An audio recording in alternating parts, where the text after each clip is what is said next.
What's up guys, this is your favorite fanfic YouTuber, the Fanfic Majesty, and welcome to another amazing video. You can follow me on Patreon for exclusive stories. 14 Pi, Chapter 311 The Blade of Space. Hee, I want to go out. There was red light in Sorata's eyes, and she tilted her head to stare at the direction where Garp appeared, and the corners of her mouth turned up in a mocking smile. The black sword in his hand is the black hole sword, created by his ability to control and compress space during this period of time. It can also be called the Blade of Space. It is indeed very strong, but it can only be used in the space field. If you go out, you will be rejected by the world. It can't be used outside if he doesn't want to break the space. And Garp. Sorata thought for a while, and the murderous intent in her eyes faded. In general, he still admired the old man. The old man has been adhering to his own justice all his life. The pirates he fought and the evil he eliminated in this life are worthy of the word hero. If he really keeps Garp here, not to mention Marine, the pirates must be the first to mess up. Especially the East Blue pirates. Why is East Blue known as the weakest sea? It's not because East Blue produced a marine hero. He often returns to his hometown and regularly catches some famous pirates. This makes East Blue the weakest sea. It is already considered a peaceful sea area. And his hometown was originally East Blue, the island where Yixin Taoist Temple is located. He hadn't met a single pirate in the 10 years he grew up, so he knew the role of the marine hero. Of course, this is also inseparable from the contribution of the marine base in their sea area. But Marine at East Blue wouldn't be this easy without Garp, would it? So he's not going to keep Garp. He has already let go of a lot of Marines, so what if he let go of Garp? He still has the courage to do so. Besides, he really doesn't consider himself a pirate. Pirates kill Marine, this is a battle between camps, and the death of either side is a matter of course. But he is not a pirate. He is an adventurer, although he will also touch the law and slaughter disgusting celestial dragons, but this is not that he can kill one at will, full of justice, for the world, for Marine, for East Blue, for the world, for countless civilians. He is a truly righteous person worthy of the title of hero. Boom. Advertisement. The pitch-black fist hit the space wall of the space domain fiercely. Caw caw caw. With Garp's fist as the center, countless cracks are in the form of spider webs, filling the entire field in an instant.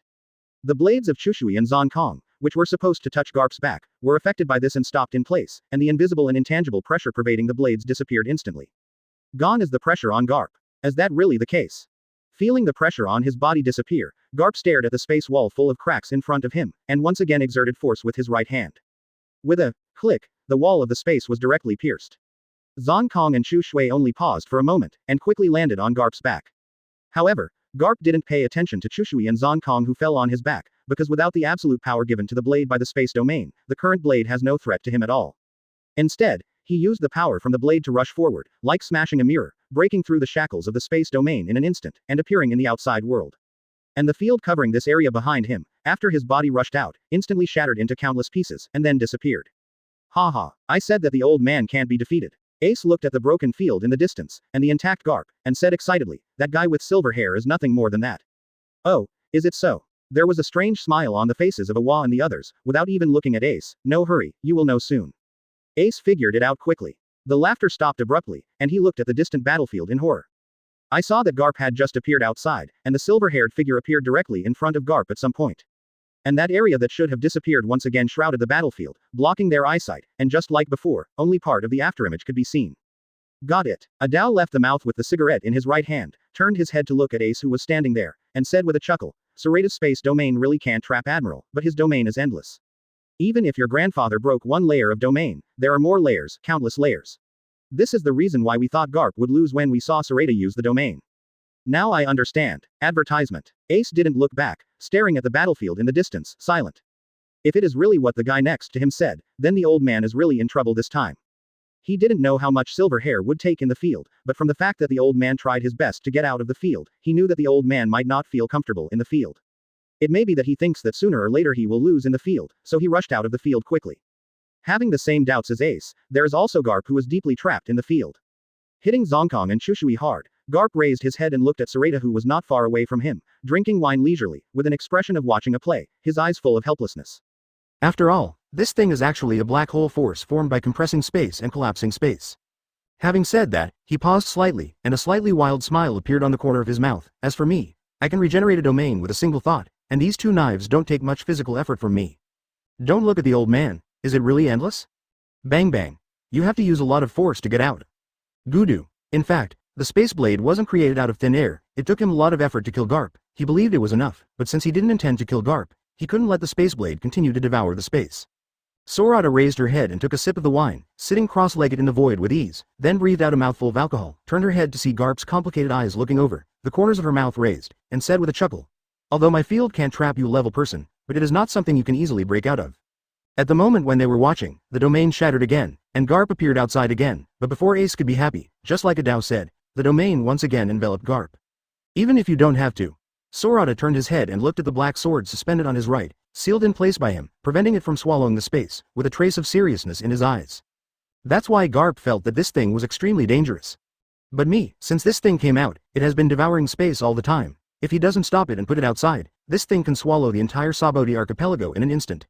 So old man, since I started fighting with domains, you have already lost. You should feel it." Chapter 312 I lost looking away. Sorata looked at Garp again.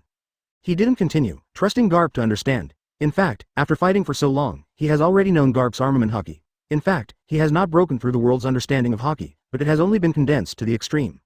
However, it is this condensed ultimate armament hockey that makes Sorata's blade not a threat to Garp at all, and it can't even leave a scar on him. You must know that his hockey at the moment is not to say that he is on par with the peak, but compared to most people in this world, he is definitely better than him. However, this is the case, and Garp can't get a little bit of cheap in the hands of Garp. The old man's hockey has been completely integrated with his body and combat experience, and he can take any of his slashes with the least amount of hockey and physical strength. And that pair of iron fists can concentrate the whole body at one point, making it truly invincible. No wonder it's called Garp the Fist. With only a pair of fists, the old man moves across the world, making countless pirates in this world terrified. In his life, he drove Roger around the world, beat Whitebeard, captured Golden Lion, and destroyed the legendary pirate group Rock's Pirates. Counting forward, he has fought countless pirates and captured countless pirates that have disappeared in history. Up to now, although he is old, his combat skills, which are close to the Tao, have been condensed to the extreme just like his hockey. The ordinary yet extraordinary fist is his greatest weapon. Although he is relaxed now, in fact, after condensing the space blade, he can no longer fight Garp in real body.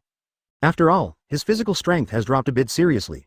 After this time, even if there is space pressure, if the old man disregards Zhang Kong and Chu Shui and wants to fight his real body, he really has no choice but to stand still and fight him. Wouldn't this be a sandbag? Forget it anyway, it's good to just drink a little wine and watch a play like this. What should be tempered has also been tempered. Fighting for a day and a night is enough, isn't it? Old man, do you still want to fight? At this point in the battle, apart from watching the old man show off his almost Taoist fighting skills, there is actually no need to continue fighting. Clang, with his hands crossed, Garp's body sank, and he raised his head amidst the rumbling sound, looking at the young man who was sitting in the void like a true god. Hey, advertisement, I sighed in my heart. When he came this time, he did see what power Sorata used to kill Carteris. That thing gave him a feeling that surpassed the most dangerous thing he had ever seen in his life. He didn't know what that thing was, and the feeling it gave him was definitely beyond his comprehension, so he didn't even dare to go to Sorata's side even to fight. He was afraid that if he touched that thing, the entire Saboti archipelago would be destroyed. Although this was just his feeling, he didn't dare to risk his life to try the power of this thing with Saboti archipelago. Although he knew what power killed Carteris, more doubts followed. What is this space realm? This is still him. If Vice Admiral enters this field, don't say anything. I'm afraid he will be held in place by the pressure in an instant. He knows that Sorata is not demon fruit power, and he also knows that there are special races in this world with special abilities.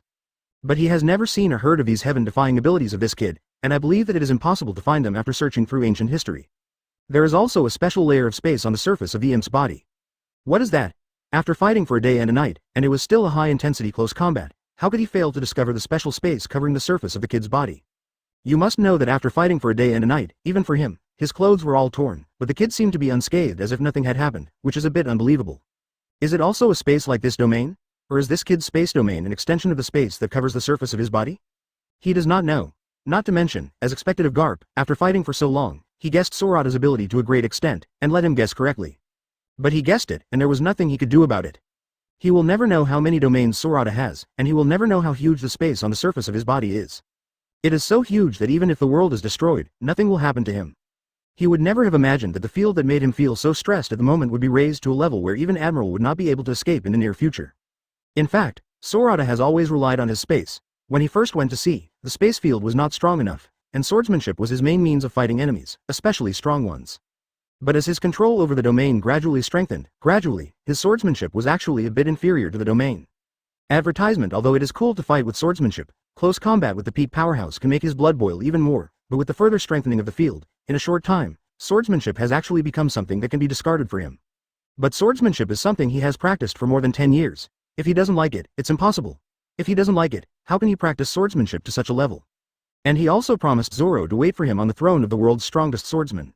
Therefore, he still has to practice swordsmanship. Haki also needs to practice.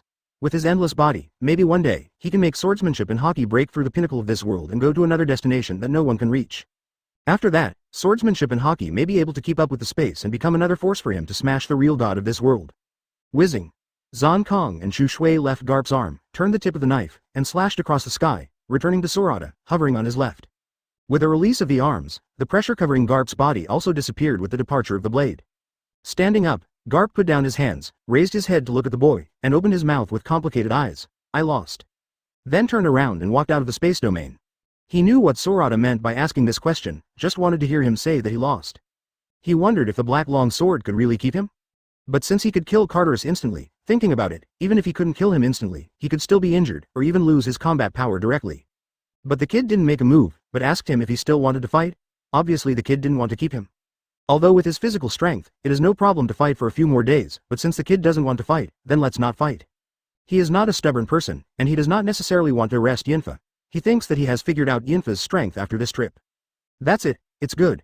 And the space domain is also in Garp's sentence, I lost, gradually fading until it disappears. Sorata didn't say anything, looked at Garp as if he had aged instantly, and concentrated on the tall and straight back in the next moment, with a smile on the corner of his mouth. As expected of Garp, he lost so neatly, let alone being hit by a young guy like him. He didn't want Garp to go silent now. After all, although the old man is old, his body seems to be still in his prime, and he can still fight evil for many years. With a wave of his right hand to the right, the space of the space blade shrank rapidly, and finally turned into a glass ball, and the space blade inside seemed to be frozen in the space, motionless. This thing is created, if it is not released, even he has no way to make it disappear. So it can only be frozen in the space, and it will be useful in the future, and there is no need to be too tired to fight Garp in close quarters like now. Chapter 313. The battle comes to an end putting away the blade of space. Sorata put the autumn water into the space bag again. Then he held Zonkong, put the knife back into its sheath, and then turned his head to look at Kuina and Kizaru who were still fighting in the distance.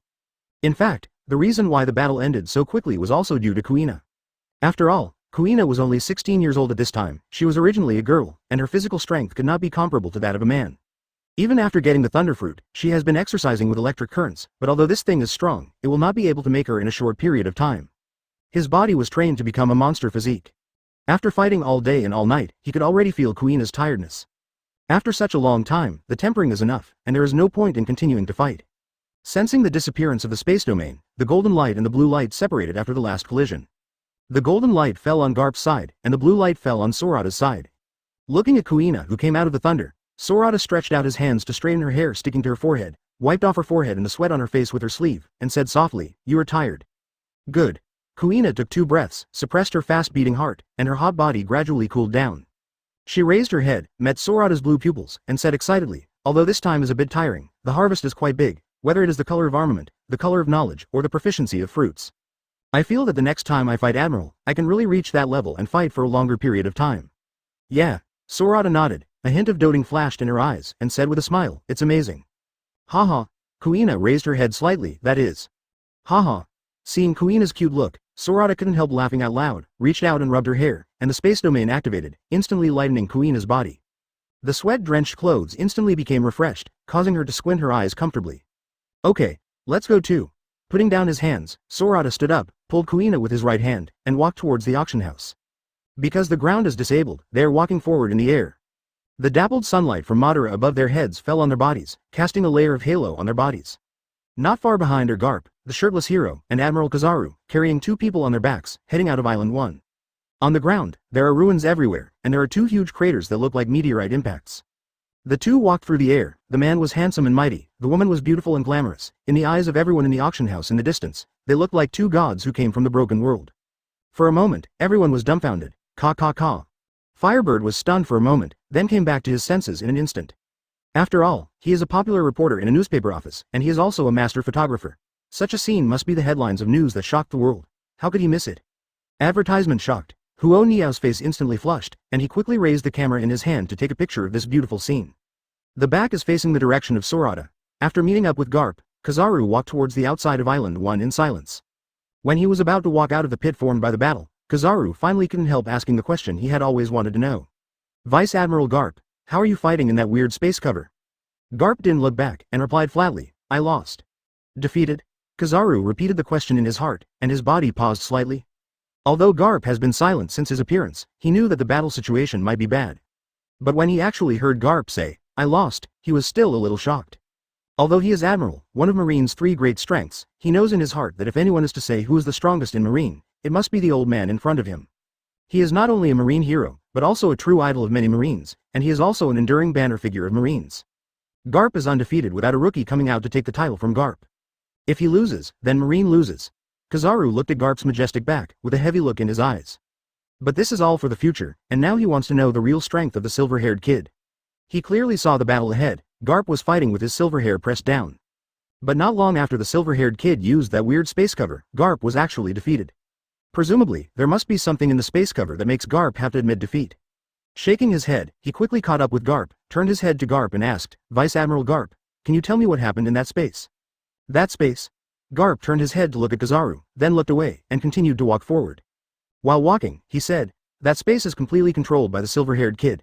He can do many things in it, and he can even control the pressure, so that those who are trapped in it can fight as if they are fighting in the 10,000-meter deep sea. From what I can tell, the pressure in that space would make it difficult for even a normal vice admiral to get in there. I can't move an inch. Kizaru had a shocked look on his face. Doesn't that mean that when Vice Admiral faced that guy, he couldn't even move his hands? Yeah. Garp nodded and continued. If you want to move in that space, you have to be at least an elite Vice Admiral, and you have to be an elite Vice Admiral with a strong physique, or you have to be an elite Vice Admiral without gravity, affected Logia. Advertisement. But even if your elementalization is not affected by gravity, it will be affected by the pressure inside, but it's not as big as the face of the main body.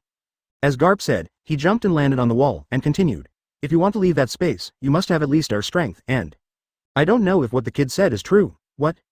Kizaru asked. According to what he said, his space domain can be endless, that is, even if you come out, he can create another layer of space in a single thought. And with that brat's teleportation, no one can get out of his spatial domain without really defeating him. So scary. Kizaru was shocked. If it is true as Garp said, the number is a joke in front of the silver hair, and the strong have nothing to do with that guy. In this world, there really is no one who can defeat that guy. But even so, Garp couldn't be defeated so quickly. Thinking of this, he asked puzzledly, Vice Admiral Garp, although these are powerful, they can't kill Carterus instantly. Have you seen something like that kills Carterus instantly? Garp paused in his footsteps, thinking of the icy cold that was placed in his soul. His eyes were full of solemnity. He nodded and said in a deep voice, I see, it is a kind of black energy that I have never seen before, as if it can swallow even sunlight, a sense of fear. I don't know if that thing can kill me, but at least it can seriously injure me and make me lose my combat power in an instant. That's why I threw in the towel so quickly. The kid doesn't want to fight me anymore, and I don't want to try the power of that black energy, so I just admit defeat. Oh, Kizaru nodded with horror on his face, there really is such energy. Okay, let's go. Garp stepped forward and continued to walk forward. I'll go back and report the result of this incident to Sengoku first. You were here to watch those pirates, don't let them make trouble. I think the silver-haired kid won't stay here for long, you can go back to the headquarters after they leave. Yeah, nodding. Kizaru put away the horror on his face, turned his head and glanced at the silver hair that had merged with his partner. His eyes were heavy. Such a powerful guy is enough for the world government to have a headache. The most important thing is, this guy is so young, he hasn't reached his true peak yet. That's it now, what about after that? Shaking his head, he looked away and followed Garp. The headache is also a matter of the world government. He is just a marine fishing for fish, and he just needs to do his own thing well. Chapter 314 Deep Meaning, ready to set sail immediately. The auction house broke the wall. The two of Sorata joined the crowd. He first looked at the 3 firebirds who were standing beside Ahua with excited faces, and greeted them with a smile. Long time no see, Firebird. Haha, I didn't expect you to come to Saboti Archipelago, I thought you were dealt with by pirates on the way. Hey, Firebird circled his head and said with a smile, thank you for your concern, Big Brother Silver.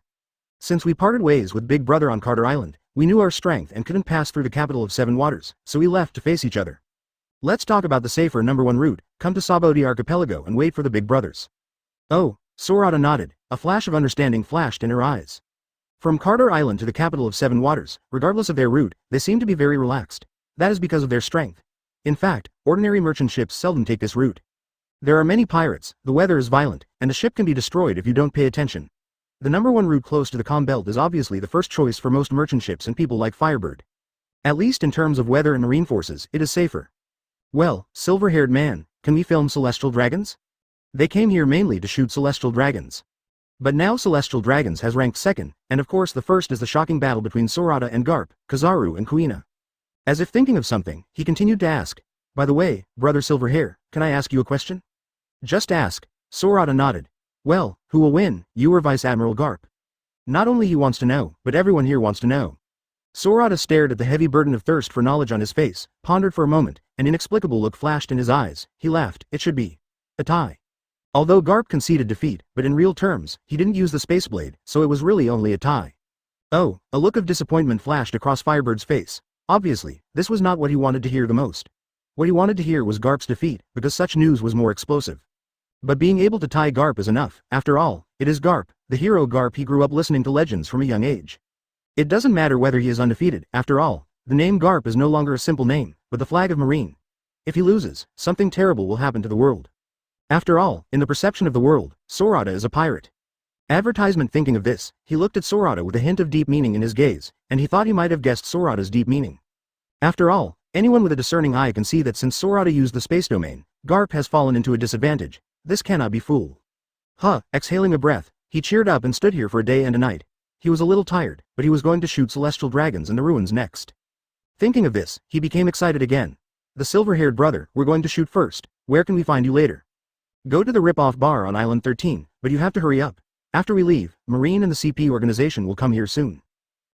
Firebird nodded, bowed to salute Sorata, then turned around and led the two younger brothers towards the auction house.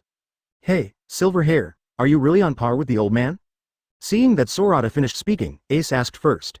He knew it was a bit inappropriate, but the curiosity in his heart was like a cat running around, so he couldn't help asking. Turning around, pale blue pupils calmly stared at Ace standing beside Rayleigh. This was the first time Sorata took Ace seriously. How should I say it? He doesn't really like Ace, but he doesn't dislike him either. Generally speaking, this guy is just a complicated kid who was abandoned by the world and rescued by Garp, Bandit Curly Dayton, Little Luffy, Little Sabo, and countless villagers of Windmill Village. If this guy hadn't been adopted by Garp, even if he survived, in his current situation, it's not a crime, but it's definitely not justice. Although this guy is not righteous in his current state, he is definitely not a bad person. In fact, the person Ace is most sorry for is Garp. You know how much pressure Garp was under to adopt him at the time. And he knew it himself, so after going to sea, he never saw Garp again. Even if he knew they were on the same island, he would not go to see them, but would hide away. That's why Garp knew that Ace was here, but didn't come over. After all, the relationship between Garp and Ace is only clear to a few high-level people in the entire Marine. Originally, there was a son of the leader of the Revolutionary Army, and now his grandson became a pirate. A year and a half later, another real grandson would also go to sea to become a pirate. Thinking about it now, old man Garp is really pitiful. None of the family reassured the old man. Advertisement. In this way, I can still maintain an optimistic attitude. I have to say that the old man's heart is really firm.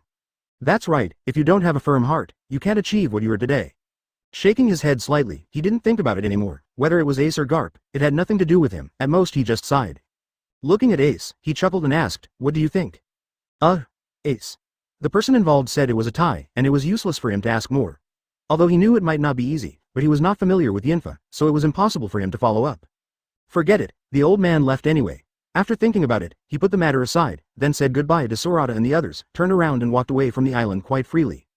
Yinfa also met and fought with Kuina. Although it was a bit too far from his original intention, he also really saw Yinfa's strength. I have to make him sigh, it is really strong, however, this will not hinder his desire to continue to become stronger. Only when he truly sees what is beyond human beings, and beyond the sky, can he go further to catch up. Maybe it's because I'm afraid, so if there were more than two people, he knew that it would be impossible if there were no accidents. Thinking of this, he couldn't help speeding up his pace, and when he reached the back, he turned into a flame directly, leaving a twisted airline in the air, and rushed towards the outside of the island. Okay. Sorata glanced at the three of Ahua, then turned to look at Rayleigh and said, Mr. Rayleigh, I'm afraid we have to save our discussions for later. Sorata nodded, and walked side by side with Rayleigh in the direction of Island 13, followed by Ahua and others. Hey, this guy, what are you doing in such a hurry? Although he is confident that he can reach this level in the future, he does not believe that Yinfa and Kuina will stand still and wait for him.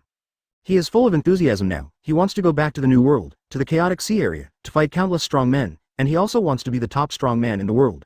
Okay. After hearing Sorata's words, Rayleigh Vivi was taken aback for a moment, then nodded as if thinking of something. Well, I know, let's go to Shaki's place first. Ahua pushed the mirror frame, and looked at Ace's back that turned into flames, speechless. You guys have to leave later. Yeah. Adao threw away the cigarette butt in his hand and nodded. After all, Sorata and Kuina are back, so it's understandable for him to want to run away, haha. Arlo put his hands in his pockets, squinting at Ace's back.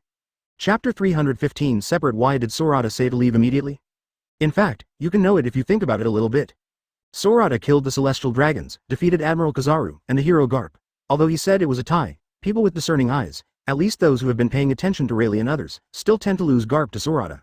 Such a terrifying figure stays in Sabodi Archipelago, the civilians are afraid, the Marines are afraid, and the pirates are also afraid. As long as he stays in the Sabodi Archipelago, there is no hope of recovery here. And it is mainly civilians who suffer. That's why Sorata proposed to leave early. He could feel that the island was rejecting him, and staying would only increase the resentment of the civilians. It's useless at all except disgusting Marine and world government. I did what I had to do, and even fought Garp, who I always wanted to fight. There is no need to stay here anymore. Let's go quickly, go to the Fishmen Island, go to New World, the scenery there will be another world. As for the holy place Marijoy not far from here. Let's wait for his control over the space to go further. It's not far anyway. He took his friends to Shaki's bar, had a good meal, and then made a lot of purchases. He brought the North Blue spirits prepared by Shaki, and after saying goodbye to Shaki and Rayleigh, Sorata and others went straight to the place where they went to the island, place away. Looking at the sun, Sorata and others seemed to be emitting a halo from the whole body. Rayleigh and Shaki stood at the door of the bar with inexplicable emotions in their eyes. They have seen countless geniuses in their lifetime, but one as amazing as Sorata is really unique. They have a feeling that Sorata's departure will definitely turn the New World, which has become calm due to the presence of the four emperors, to another upside down. Shaki didn't know whether it was good or bad, but it was what Rayleigh wanted to see, because that's what his captain thought. Only countless big waves washing the sand will give birth to a real peak powerhouse who is at the top, and only such a person can go to the final island to witness the real great secret treasure, and thus witness the scenery they have witnessed before. But if Sorata is going for this, then I'm afraid he will be disappointed, because he can feel the big secret treasure, and the person waiting is definitely not Sorata. Although Sorata is only 17 years old, Rayleigh can feel that Sorata is actually a very mature, even a bit old person. Advertisement such a person will not be swayed by passion intellectually, and that great secret treasure. It's actually just a joke. Ha ha. As if thinking of something, Rayleigh couldn't help laughing, then shook his head, turned and walked into the bar. Shaki tilted his head to look at Rayleigh, with a trace of tenderness in his eyes, held a cigarette in his right hand, and passed it to his mouth, took a deep breath, then turned around, followed Rayleigh and walked into the bar. The liveliness is only short-lived, and the tranquility of the past has returned to this place at this time. On the seashore, Sorata took out the glass ball with the Liberty sealed in it from his trouser pocket, and threw it into the sea ahead with a wave. I saw the glass ball flying into the air, while the Liberty inside rapidly grew in size, and finally returned to its original size. There was a wave, like a bubble bursting, and then fell into the seawater, splashing weak water and waves. During the whole process, the three of Huo Nio watched it in their eyes, and their faces were full of amazement. This is too amazing, the little brother on the left exclaimed. The little brother on the right kept nodding. And Firebird looked at Sorata's back with admiration on his face. Is there anything that the silver-haired brother can't do? Knowing that the silver-haired brother is human, those who don't know will definitely think that the silver-haired brother is a real god, a true god lost to the human world. Okay, Firebird, let's bid farewell here, although we didn't spend many days together, thank you for your righteous report on base. New World is a sea area completely different from Paradise. I think your president has told you, besides, with your strength, to be honest, going to New World is courting death. There are not so many Marines to maintain order. Sorata turned around and looked at Firebird seriously, looking at this reporter who was just trading with Morgans and following him at first. Firebird came back to his senses, and nodded to Sorata. The president did say that we will stop at Sabodi Archipelago, and we will go to the newspaper headquarters to work in the future, and I will follow the president directly. That's good. Sorata stared at Firebird and smiled gently. Firebird, I recognize you as a friend. If you have anything to do in the future, you can call me, the phone bug on our ship, you know. I know. Firebird bowed slightly excitedly to Sorata and saluted. Thank you silver-haired brother for taking care of me all the way. If it weren't for Sorata to take care of him, he might still be squatting at the beginning of the Grand Line with possibly famous pirates, and these pirates wouldn't be as easy talking as Sorata, maybe at some point, he would be given to him by the pirates, killed. Advertisement he wouldn't be where he is today without Sorata. As a reporter, he witnessed the Battle of War Island, the defeat of Shichibukai, Cloak Dar, and now the Celestial Dragons, the battle of legendary heroes Garp and Sorata, and the battle of Admiral Kizaru and Kuina fighting. All of this is simply not something that ordinary reporters can capture, but he has experienced so much in a short period of time. As long as he brings back the news of Sabodi Archipelago this time, he can instantly become a figure like his predecessor, the King of News, and become the real right-hand man of President Morgans. Therefore, he has unparalleled gratitude to Sorata. Okay. With a thought, Sorata helped Firebird up and said with a smile, we are friends, so I won't say thank you. By the way, Sorata continued as if remembering something. After you go back, you can tell your president that I'm going to Doris Rosa. If you want news, you can wait for me there first. Doris Rosa? They knew that Sorata's departure was a real legend, not a false name in their newspaper. Behind him, Huo Nio and his two little brothers raised their hands and kept waving them. As for the kingdom of Dressrosa in New World, although he is a reporter in the paradise, he also knows whose territory it is. He was excited in an instant. Yeah, Firebird nodded. Then let's go. See you in Dressrosa. Then he saluted Sorata again, and he knew that it was Sorata who took care of him. But the thought of who is Sorata? Firebird's pupils shrank. Okay. Sorata looked at Firebird amusedly. Don't just bend over, why are you being so polite? Okay, silver-haired brother. You must know that Doflamingo is completely different from Cloak Dar. He is not only Shichibukai, but also a real king, and one of the dark kings of the underground world, codenamed Joker. Sorata turned around, led the friends, and headed for the Liberty, which was no longer shaking. Is the silver-haired brother completely in trouble with Shichibukai? How lucky they are to have the friendship of such a great man. Otherwise, Sorata didn't have to tell him about it at all. Firebird straightened up, smiling all over his face. Chapter 316. Let him be arrogant for a few days first. Sanctuary Marijoy. Is the silver-haired guy gone? In the bright hall, there is only one long sofa and two single sofas. Sitting on the sofa were 5 old men with different looks. In front of the sofa, there was a long tea table on which were 5 cups of steaming tea. A maid wearing a maid's attire refilled the last cup with a teapot, then straightened up, bowed to the 5 old men, and turned and walked out of the room. Outside the coffee table, there was a tall man wearing a mask kneeling. Hearing the voice, the man raised his head, did not dare to look directly into the eyes of the person who asked the question, only dared to lower his eyes, and replied. Let's go. The person who used to clean up the body of K. Demusheng saw the windmill with his own eyes. Leave the Sabodi archipelago and disappear over the sea. They should go to the Fishmen Island. The windmill is the name given to freedom by the world government. After all, it is impossible for them to know the name of freedom, so they took one directly so that they can report later. The Fishmen Island. As if thinking of something, 5 elders, wearing a dark blue suit, with a long white beard and long straight hair, put down the teacup in his hand, turned his head to look at CP0. If I remember correctly, there is a piece of historical text on the Fishmen Island bar. Yeah, CP0 nodded, and replied.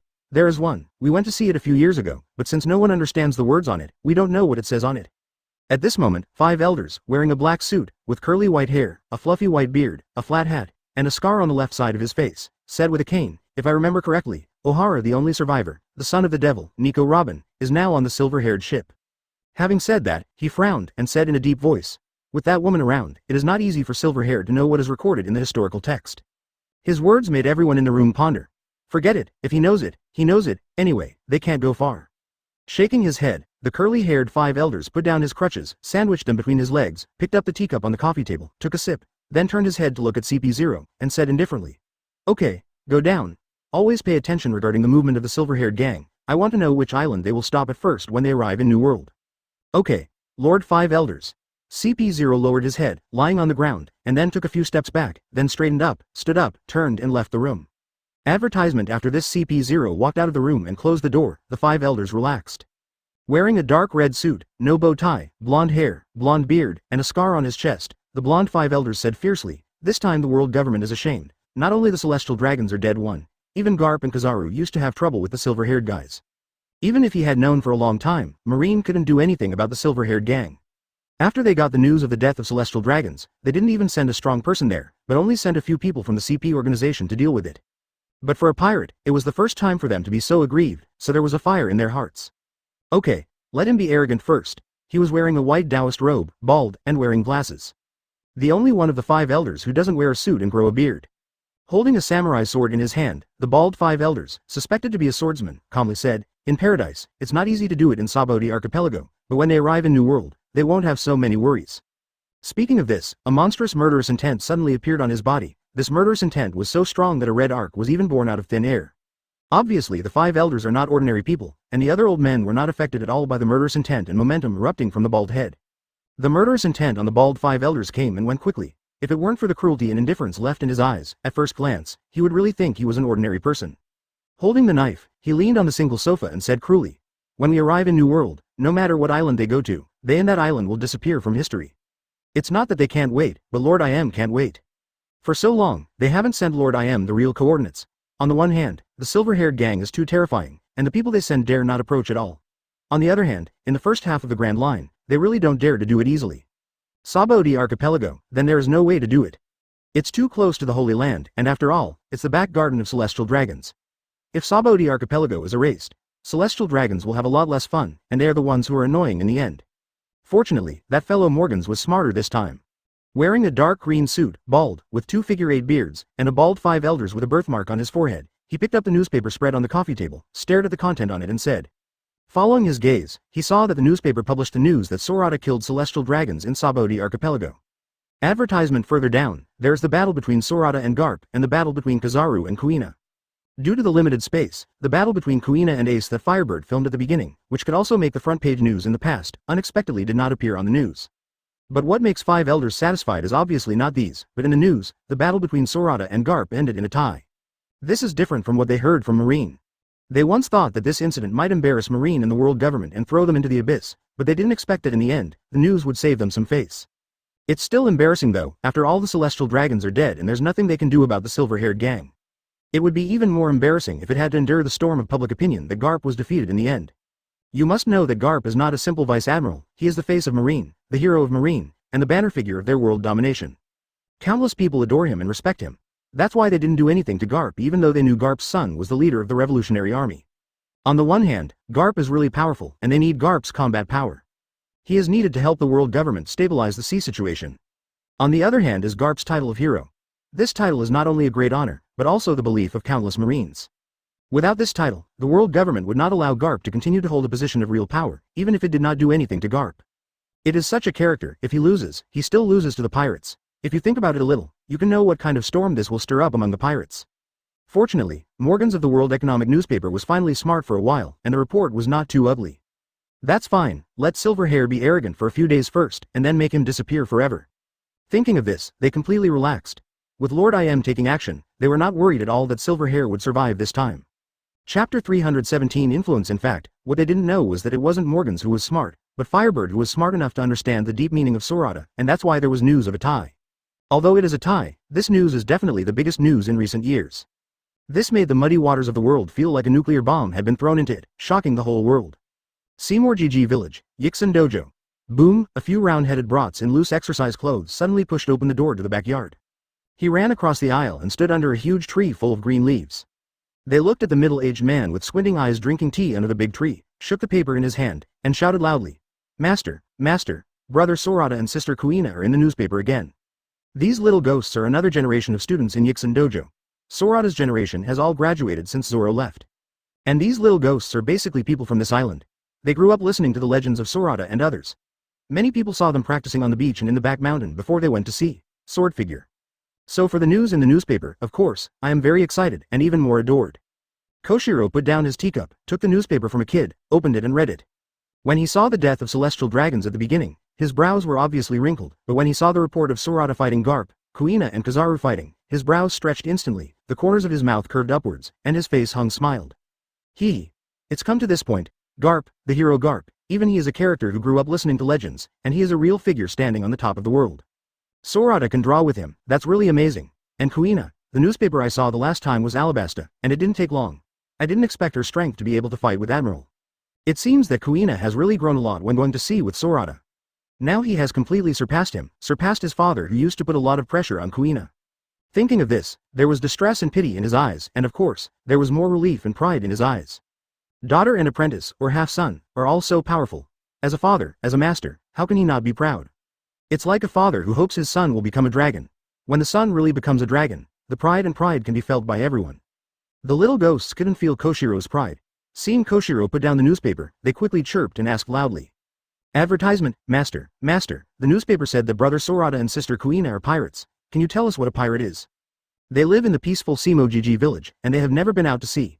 The place is peaceful and quiet, like a paradise, so these little ghosts don't even know what pirates are. Marine and the others do know, because there are often marine patrols nearby, and they have seen huge marine warships in the blue. The original ideal may be to grow up to be a marine, but now that Sorata and Kuina have learned from the past, they have the idea of wanting to be a pirate again. This is what the great pirate has done to the world. Children don't understand the big truth, they only know the big overlord mentioned in the newspaper, who is free, unrestrained, and famous all over the world.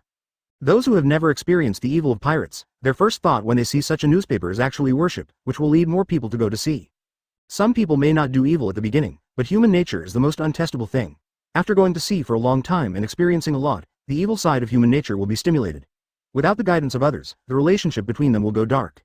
Of course, other people will always stick to their original intentions, but such people are only a minority after all. After all, the sky is big, the sea is wide, and there are colorful worlds everywhere, unrestrained, free, and full of temptations everywhere, and those who can persevere are heroes. Koshiro looked down at the excited kids, as if seeing Sorata as a child. At that time, he also seemed to be looking forward to going to sea, but unlike these little ghosts, Sorata was a very precocious person. He knew what he should do and when he would go to sea. Stretching out his index finger and pushing the mirror frame on the bridge of his nose, Koshiro said gently, "Okay, pirate is not a good word, let alone a good profession, so don't even think about it. It's okay to worship Sorata, but it's definitely impossible for these little devils to become pirates. He has had many apprentices in his life. But when it comes to aptitude, there are only 3 people who can really catch his eyes. The first one must be Sorata. This kid was just picked up by him out of kindness at the beginning. As soon as he arrived at the gymnasium, he showed an amazing talent. The talent was so strong that he felt horrible. The second one is Zoro. This kid is not as physically strong as Sorata, but he is still at the level of a monster, and his beast-like tenacious willpower also makes him frightened. As for the third one, it must be Kuina. Although he has been saying that Kuina will not be able to reach the realm of swordsmen, but without that father, he does not want his children to be successful. He actually thought at the beginning that he didn't want Kuina to be too tired. After all, Kuina had no mother since she was a child. This made him always feel guilty when facing Kuina. He hoped that Kuina could live out her life in peace. To practice sword hard, to inherit his sword gym. But sometimes it really backfires. Sometimes his unintentional words will always arouse Kuina's rebellious psychology. What he says, Kuina will do the opposite. He will not let Kuina practice swords, but she will practice. That tenacity, even he can't speak. When did this situation change? It's time for Sorata to come. Advertisement with Sorata. Kuina has spiritual support, and Sorata will train Kuina in a better way so that she is no longer so extreme. Fortunately, there is Sorata. He is glad that he picked up Sorata more than once. Not only did he have a good apprentice, but he also brought Kuina to a realm that he could not even imagine. Because according to the original Kuina's personality, when he reached the stage of really growing his body, he didn't know what extreme things would happen. These 3 people have now become his greatest pride. And the 3 of Ahua. Although it was known from the newspaper that only a Dao was still using the sword, these 3 were his apprentices after all, and he was very pleased to have grown to this point. Why don't you want to? Aren't senior brother Sorata and senior sister Kuina pirates? That's it. Why can they be pirates, but we can't? The noise of the little ghosts woke up Koshiro from his contemplation. He squinted his eyes, looked at the little devils with a smile, waited until they had finished speaking, and then said, "You will know these things when you grow up." Having said that, his face became serious. "Okay, it's already this hour, let's go practice sword. If you don't practice hard, what are you going to go to sea with?" "Yes, master." The little ghosts bowed to Koshiro and saluted, then turned around and quickly ran towards the sword hall. Full of energy. After a while, a regular voice came from the sword hall every day. Hey, Chapter 318 Zoro, the Straw Hat, the Behemoth of the Deep Sea. East Blue, Goa Kingdom. In a primeval forest, a deafening roar was heard from afar. Looking over the grass, I saw a huge saber-toothed tiger over 3 meters tall and 6 meters long in the deep bushes, rushing fiercely at a slender and strong man with a green turban on his head with a bloodthirsty red light in his eyes. The man was shirtless, holding a knife in each hand and another in his mouth. Feeling the coercion of the saber-toothed tiger, he raised his head suddenly, his eyes like sharp swords were full of indifference. Then he bent his body slightly and kicked his right leg behind him. As the ground collapsed, his body seemed to turn into a ray of light, and he appeared behind the saber-toothed tiger in an instant. 3 sword-style demon slash. The man stood up, swung the bloodline off the knife, and put the knife back into its sheath with a ding. And the saber-toothed tiger behind him, which was frozen in place, fell to the ground with a bang, while spurting blood. The man was not surprised by the life and death of the saber-toothed tiger behind him. He raised his head and looked at the dappled sunlight of Madara falling through the canopy from the sky. His indifferent eyes returned to calm. Suddenly, he opened his mouth and shouted loudly. Where is this place? Why can't I get out? Don't think about it. Everyone knows who this person is in this attire and can't get out of the forest. That's right, he is the pirate hunter Roronoa Zoro of the famous East Blue during this time. Since the last time I saw the news about Sorata, he wanted to go to the Grand Line, but the direction was clearly the Grand Line, and who knew how he ran to the Goa Kingdom in the opposite direction. And after going to the island, he went into the forest to find something to eat, but he couldn't go back. He was trapped here for half a month. During this period of time, he killed all the powerful beasts in the forest, and the saber-toothed tiger behind him was the last one, but he still couldn't get out. He always felt that he had been to the place where he was standing now more than once. But he would not admit that he was lost, so he could only roar at the sky, incompetent. However, what he didn't know was that not far from here was a human village. As long as he walked eastward, he could walk out of this forest in less than half an hour. However, lowering his head, Zoro sighed, then looked west with firm eyes. Lonely is also a kind of practice. Sorata, Kuina, wait for me, I will be able to come to the Grand Line soon. Advertisement during this period of time, his swordsmanship has improved rapidly, and now he has already surpassed the realm of cutting iron, and he can almost be regarded as a swordsman. He had a premonition that it was coming soon. The other direction not far from here, on a hillside, there is an old wooden house. In the wooden house at this time, a 15 to 6-year-old kid wearing a straw hat, a t-shirt with the marine flag printed on the chest, and blue jeans on the lower body was holding an extra-large roasted leg and was eating. This is the corpse of the beast he saw in the forest yesterday. He can always pick up such corpses these days. Each head was beheaded by someone with a knife, and it is unknown who did it. You must know that these beasts are all his sandbags. Now that someone has killed him, he thought about going to seek revenge from this person, but looking at the corpses all over the floor, he couldn't bear them to rot here, so he could only drag them back to the wooden house with tears in his eyes, bake them, and burst into tears. Eat up. What's that sound? At this moment, the boy who was eating hard seemed to have heard something. He had a big mouthful of meat in his mouth. He kept chewing, raised his head, and moved his ears lightly. Gudong. Swallowing the piece of meat in his mouth that was bigger than his neck, the boy shook his head, then continued to bury himself in the meat leg and started eating. It was as if he didn't care at all about the voice he heard just now. That's right, for boys, the voice is not as important as the flesh on the hand. Grand Line. Sabodi Archipelago, offshore. Sorata and the others don't know how much their news will resonate in the world, but there are expectations. After all, the incident this time is a bit big, and Sabodi Archipelago is no different than other islands. It is not only the back garden of celestial dragons, but also many pirates and many newspaper reporters. Such a big event, even the world government, is impossible to press down. As you can imagine, as soon as they leave the Sabodi Archipelago, these reporters will pass on the first-hand information to the agency, and then it will spread across the sea in no time. But these things have nothing to do with them anymore. Now, they are slowly sinking into the sea on the Liberty, heading towards the bizarre deep sea. Advertisement. The people on the boat stood by the side of the boat, raised their heads, and looked at the rare beauty of the deep sea outside. Glowing jellyfish, countless swimming fish, lobsters as big as boats, and even deeper, there are countless swimming shadows. All this made everyone excited. Sorata didn't have a coating, but wrapped the ship in his space domain. The advantage of this is that they don't have to find a coating maker in Sabodi Archipelago, and they don't have to wait there. Another advantage is that he can control the Liberty at will. Unlike coated boats, if there is no special means, if you go down to the sea, you have to follow the current. Just like now, they can swim under the sea, and not far from them is the exclusive ocean current that Sabodi Archipelago reaches the Fishman Island. The current is silver, like a galaxy, connecting the sea surface and the dark deep sea, and in the deep sea, the current becomes a silver dragon in the bottom of the sea, emitting the only light source. The Liberty follows the current, like a ship floating on the Milky Way, and it is full of shock when viewed from a distance. 100 meters, 500 meters, 1000 meters, 3000 meters. Arriving here, the bottom of the sea is already pitch black, except for the silver light brought down by the current. The surroundings are like an eternal night, silent and deep, and there is an inexplicable fear. Snapped, at this moment, on the left of Liberty, an orange-yellow tentacle, like a whip, stirred the seawater from the darkness, and lashed towards Liberty. The people on the boat, except for Keikaludo Fesuo, who was on the boat with them, all looked at the huge tentacles drawn over as if they were watching a show, without a trace of panic on their faces. At this moment, a humming sound suddenly came from the bow of the ship. The sound was no less than a bell in the shadows in the silent seabed, and it instantly resounded throughout the entire sea area. There was an extremely strong and domineering aura in that voice, which made the owner of the tentacles freeze in place instantly. With the faint light of the ocean current, a huge black shadow gradually emerged from the darkness on the left side of the Liberty. Black Shadow's two eyes, the size of the Liberty, glowed with a faint blue light, and stared closely at the bow of the Liberty. The huge body was filled with an unparalleled sense of oppression in the boundless deep sea. Seeing that there was no movement at the bow of the boat for a long time, the dark blue pupils gradually revealed a ferocious intent. Then the tentacle that stopped, and more tentacles that emerged from the darkness, slammed straight towards Liberty. Chapter 319. Deep Sea. Court Death. Sorata raised her head abruptly. Her pale blue pupils stared at the person who could already see what the black shadow was, and her blue pupils stared at him. A more domineering conqueror's haki than before rushed towards the giant. The giant froze in place for an instant, and in the blue pupils, the ferocity quickly receded, as if it had encountered something terrible, and a look of fear appeared in its eyes. But there was no time to back down. A crisp metallic trembling sound resounded in the silent deep sea, and then the silver-gray sword light, like a galaxy in the deep sea, emitted a dazzling light and slashed straight towards the giant. Puff. Even if this is the deep sea below 3,000 meters, even if the pressure is strong enough, the seawater is like jelly in front of Slash, and it is directly cut away by the silver-gray Slash. What was cut open at the same time was the head of the giant. Ding, sheathed the knife. And the domineering aura that filled the deep sea also subsided together with the knife. Sorata withdrew her gaze, controlled the Liberty, followed the current from the jaw of the giant, and continued to go to the deep sea. After Liberty disappeared, the seawater that was cut by the silver-gray Slash slowly closed.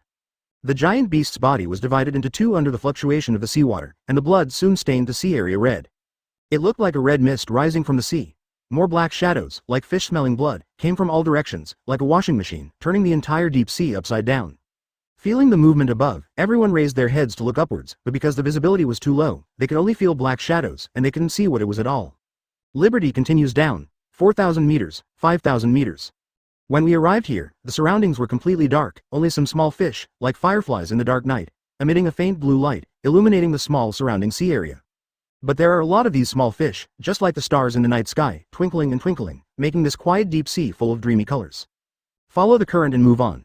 I saw that the sea current formed by the silver thread came here, no longer a diagonal line, or a horizontal line, but came to a fault and fell in a straight line. The deep sea below the fault is no longer as dark as above, but brighter as it goes down. Advertisement: when we got here, not only there were more luminous fish, but also some luminous plants gradually appeared on the cliff. There are corals, seaweeds, and even mushrooms that emit colorful lights. All this made everyone feel as if they had entered a dreamland. However, what is even more dreamy is still below.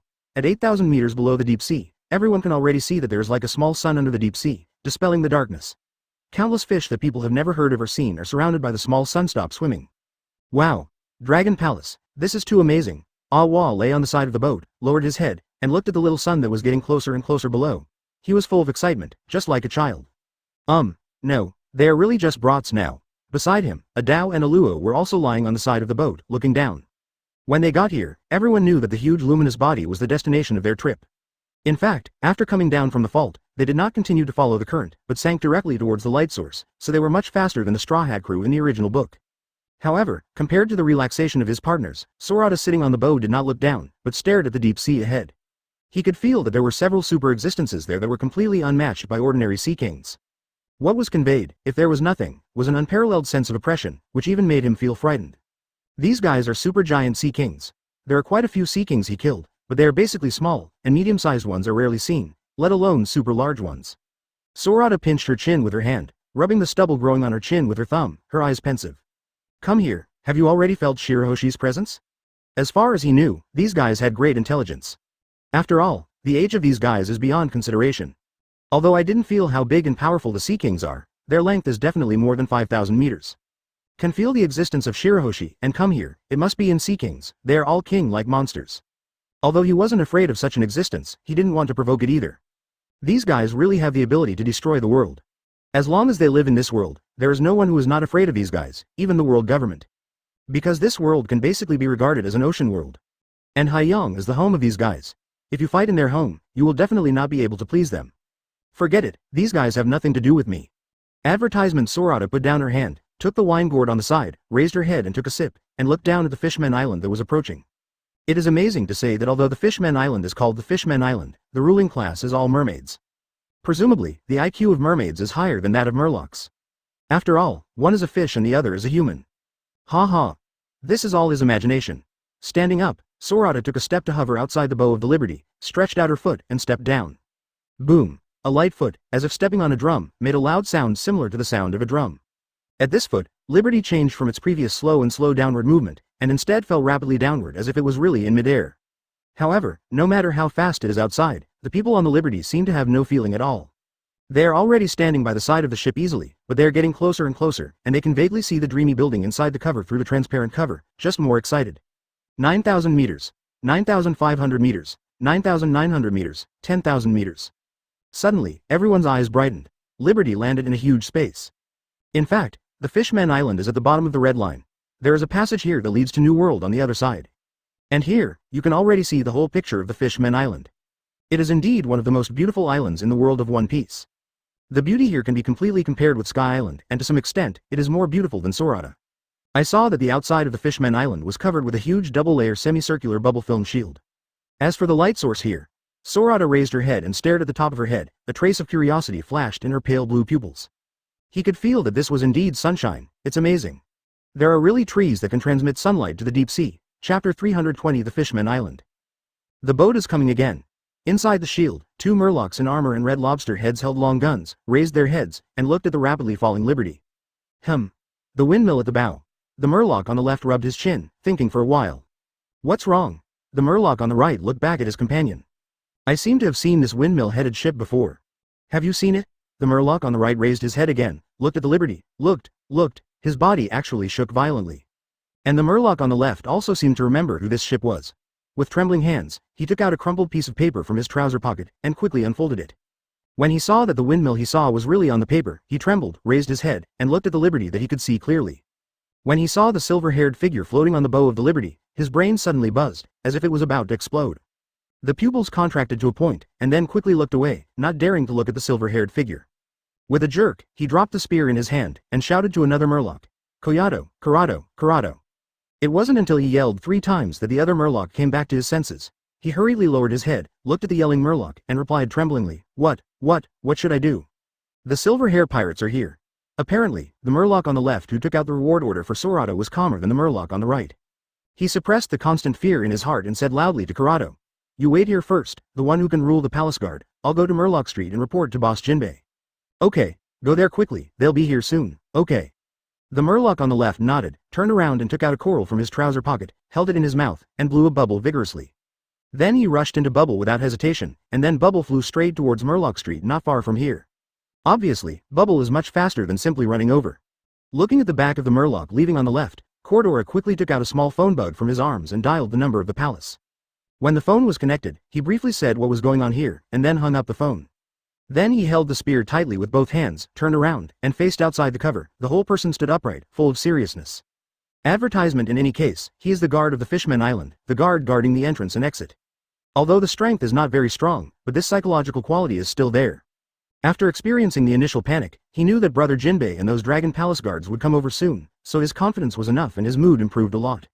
Although he still didn't dare to look at Silverhair, he at least dared to face Liberty. They are Whitebeard's territory here, and he doesn't believe that the Silverhair pirates dare to mess around here. Thinking of this, he felt even more confident. When the Liberty stopped outside the passage, he hesitated for a moment, and then opened the hatch, allowing the Liberty to pass through the outer protective cover and enter the pipeline. Then press the water button next to it. I saw the water in the transparent channel flow into the mezzanine along the pipe below, and there was only a pool of water left, riding the Liberty. Looking at the Liberty that had come to a complete stop in the passage, Cordola was a little anxious in his heart, but after turning his head to see the tall Murloc coming from a distance, and the palace guards coming from the street behind, he relaxed. Pressing another button next to it opens the innermost door. Huh, it's finally here. A gentle voice came from the bow of the Liberty gradually coming out of the pipeline. Sorata sat on the top of the windmill, as if feeling Cordola's tension, she lowered her head and smiled at him. Cordora raised his head cautiously, just in time to meet Sorata's smiling face. The boy's smile is full of gentleness, which is completely different from the indifference on the reward order. It makes people feel like a spring breeze, making people forget his identity involuntarily, and can't help feeling close to him. Thanks, brother. Where is our boat parked? The same gentle voice sounded in Cordola's mind again. He stared at the smiling young man, his mind a little confused. This is completely different from what he thought. Isn't this guy a terrifying pirate with a bounty of 2.5 billion?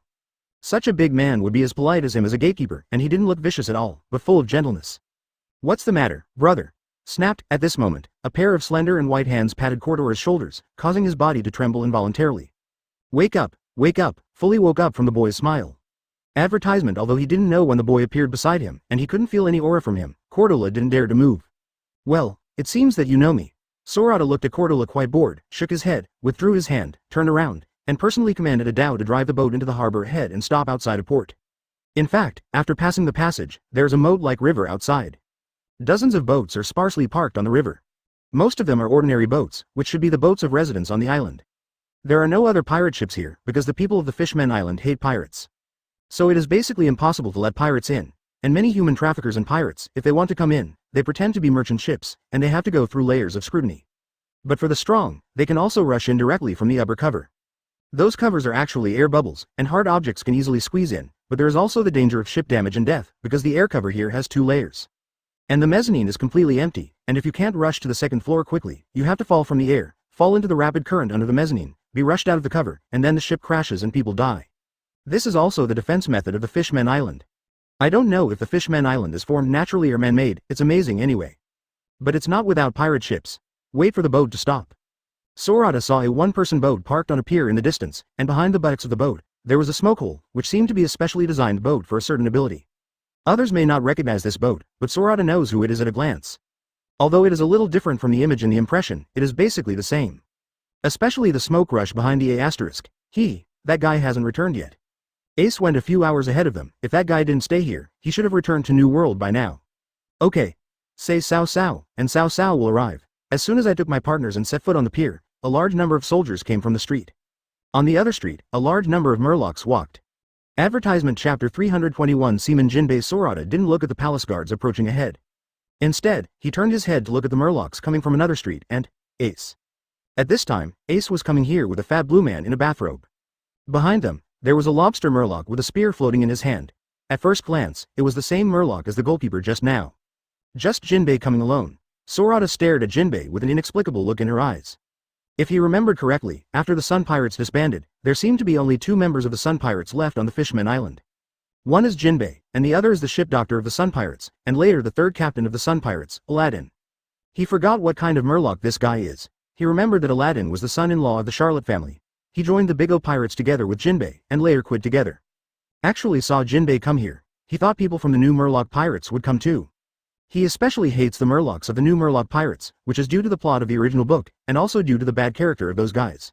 Especially the captain, Hottie Jones, among them. This guy is the 2nd and 5th of the 25. He actually killed the Princess Odahime and blamed humans, and the Fishman Island, which was supposed to be peaceful, fell into the huge Uzumaki again. There is also a target fruit ability user, Vander Dekanix, who always harassed Shirahoshi. The reason I hate this guy is because he is too ugly, and he harassed the beautiful Shirahoshi for his bad behavior. Forget it, these guys have nothing to do with me. It's okay if they don't show up, but if they do. Thinking of this, a murderous intent appeared in his eyes. Even if this is the Fishman Island, if those 2 guys show up, he will let them die, not for the Fishman Island, but because he hates those 2 guys, and he feels comfortable killing them. As for Jinbei, all the cadres of the Dragon Pirates are members of the original Sun Pirates, and they were also released by the world government after Jinbei became 7 warlords of the sea. Although he knew that Jinbei hated Arlong all the time, no one knew if this guy would come to trouble him because of the destruction of the Dragon Pirates. Come to think of it, this guy doesn't dare. After all, Ace is here. He should have known about Saboti Archipelago and their strength from Ace. Seaman Jinbei. Silver hair Sorata, advertisement. Standing on the shore, Jinbei glanced solemnly over Sorata and the others one by one, and finally stopped on Sorata. Just like Sorata thought, he does hate Arlong. He hated that guy when he was on the Sun Pirates. That guy is so extreme. As for the destruction of the Dragon Pirates, apart from feeling sorry for Xiao Ba and the others, he didn't feel much anger. From the time those guys left the Sun Pirates, those guys had nothing to do with him. And with Arlong's character, without Sorata, there will be others, and sooner or later something will happen. You know, no matter what you say about this world, it is still dominated by human beings. You, a Murloc, are in the territory of humans, and if you want to be above humans, isn't that lighting a lamp in the toilet? Boss Jinbei. Just then, the palace guards arrived. Standing behind Jinbei, they first shouted respectfully to Jinbei, then they all tightly grasped the weapons in their hands, staring at Sorata and the others solemnly. Well, Sorata looked at Jinbei and Ace, felt the tension in the person in front of him and the guards behind him, and sighed helplessly. It seems that you don't welcome us. It's not that they are not welcome. Jinbei stared at Sorata and said calmly, it's that all pirates are not welcome here. If you don't welcome it, don't welcome it. Sorata waved his hand, raised the wine gourd and took a big sip, then put down his hand, took a step forward, and stared at Jinbei calmly. Whether you welcome it or not, we won't do anything anyway, just go shopping. Okay. Get out of the way. Reaching out her hand, she patted the blue fat man's shoulder. Sorata put down her hand, and walked past Jinbei. As he walked, he said, I won't make things difficult for you, you can come and follow us in too. Boss Jinbei. Looking at the approaching Sorata, and Kuina and others following behind him, the guards grabbed the weapons in their hands, but they didn't dare to look at Sorata, but looked at Jinbei.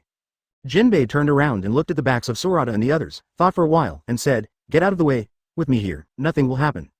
It is good. The guards hurriedly stepped aside, revealing the streets behind them, and the countless pairs of curious, disgusted, calm, or indifferent eyes in the houses on the street. For these gazes, Sorata et al. Did not care. Before they came, they knew that this place was not like a human island. The Murlocs and mermaids here hated humans extremely under the plan of someone with a heart. Only some ignorant mermaids, who have never seen the evil of human beings, are full of curiosity about the sea and the world above the sea, so they will not show disgust towards Sorata and others. Hey, advertisement. Sorata, who was passing through the guards, stopped suddenly, causing the guards' hearts to tighten suddenly. It also made Jinbei's heart skip a beat, and he quickly stared at Sorata seriously. By the way, keep an eye on our boat. I don't want us to come back. The boat is damaged or towed away by others. Sorata turned around, stared at Jinbei and said seriously. Huh, the guards breathed a sigh of relief, rest assured. The armor on his body was different from that of other guards. It was obviously more refined and thicker. The leader of the guard stood up, looked at Sorata and said in a deep voice, with us here, nothing will happen to the ship. Yeah, Sorata nodded, that's good. After speaking, he turned his head and led his companions forward. If nothing happened, they would not stay here for long. It's very impolite for him to break in on his own when others don't welcome him. Ever since she saw her first piece of historical text in Sky Island, Robin has longed for historical text. And Sorata also promised her that she would show her more historical texts in the future. Although he wanted to meet Shirahoshi, the most beautiful woman in the world, he could tell from the attitude of the guards that Neptune would definitely not welcome him. He doesn't know what this guy Ace wants to do, but this guy can follow if he wants to. If you can't go to the palace, you can only go shopping at the Fishman Island. Can. In addition to these beautiful buildings and dreamy mermaids in the Fishman Island, only Sea Forest is worth visiting. They can't go to the palace. Seeing Sorata looking over, Ace grinned, revealing a full mouth of white teeth, and the smile on his face was as sincere as it could be. Going there is mainly to complete Robin's thoughts. Stopping, Sorata tilted her head to look at the smiling Ace. Sorata looked away and continued walking forward. But people don't welcome it, and it can be said that it is the private territory of King Neptune, the Great Knight of the Sea. I can go if I want to. Anyway, they were just strolling around casually to see the legendary beauty. At this moment, Ace, who had been by Jinbei's side all the time, stepped forward quickly, walked up to Sorata, looked familiar, and smiled at Sorata. Silver hair, I am familiar with the Fishman Island, let me take you, let's go shopping. Chapter 322 Tour Guide Ace The Fishman Island, Coral Hill. This is the liveliest and most prosperous port town on the Fishman Island. I'm telling you, at this moment, Ace seemed to be a real tour guide, introducing all kinds of things here to Sorata and the others. And Kuina and others followed behind Ace, looking around curiously. It's Ace. Long time no see. When passing by, many bosses will greet Ace. It can be seen that unlike other human beings, Ace is not only very familiar with this place, but also gained true friendship from the people here. Oh, it's Uncle Claire. Long time no see, how are you doing recently? Haha. I'm taking my friends for a stroll, you should be busy first, then busy first. And whenever the boss greets, Ace will respond familiarly. Of course there will be untimely voices too. Ace, what are you doing here again? A red and fat Murloc wearing a chef's uniform stood at the door of a restaurant. His fat body blocked the door, holding a kitchen knife in both hands, and staring at Ace with big copper bell eyes. Ace looked up, looked at the fat red Murloc, twitched the corner of his mouth, and raised his hand stiffly to say hello. Haha. Uncle Uji, long time no see. Ha ha ha. After he finished speaking, he smiled awkwardly. Obviously, he left an unpleasant impression on the fat red Murloc here before. Hee. The fat red Murloc sneered, leaning forward, the two large kitchen knives in his hands gleamed coldly in the sun. It's been a long time, I really miss you. Tell me, when will the berry who ate the overlord meal last time return it? Advertisement Ace took a step back, if it wasn't for Kuina and the others who looked like they were watching a show, he would have run away. But when he thought of all the big local tyrants behind him, he straightened his bent waist instantly. He raised his head, looked proudly at the fat red Murloc, waved his hands and said loudly, isn't it just tens of thousands of berry? Having said that, he stopped, stepped aside, turned his head to look behind him, and then said, these behind me are all big money, so don't move away. I am bringing friends to take care of your business. Business. The fat red Murloc straightened up, raised his head, and looked at Kuina and the others. When he saw Kuina and Robin, he didn't take it seriously.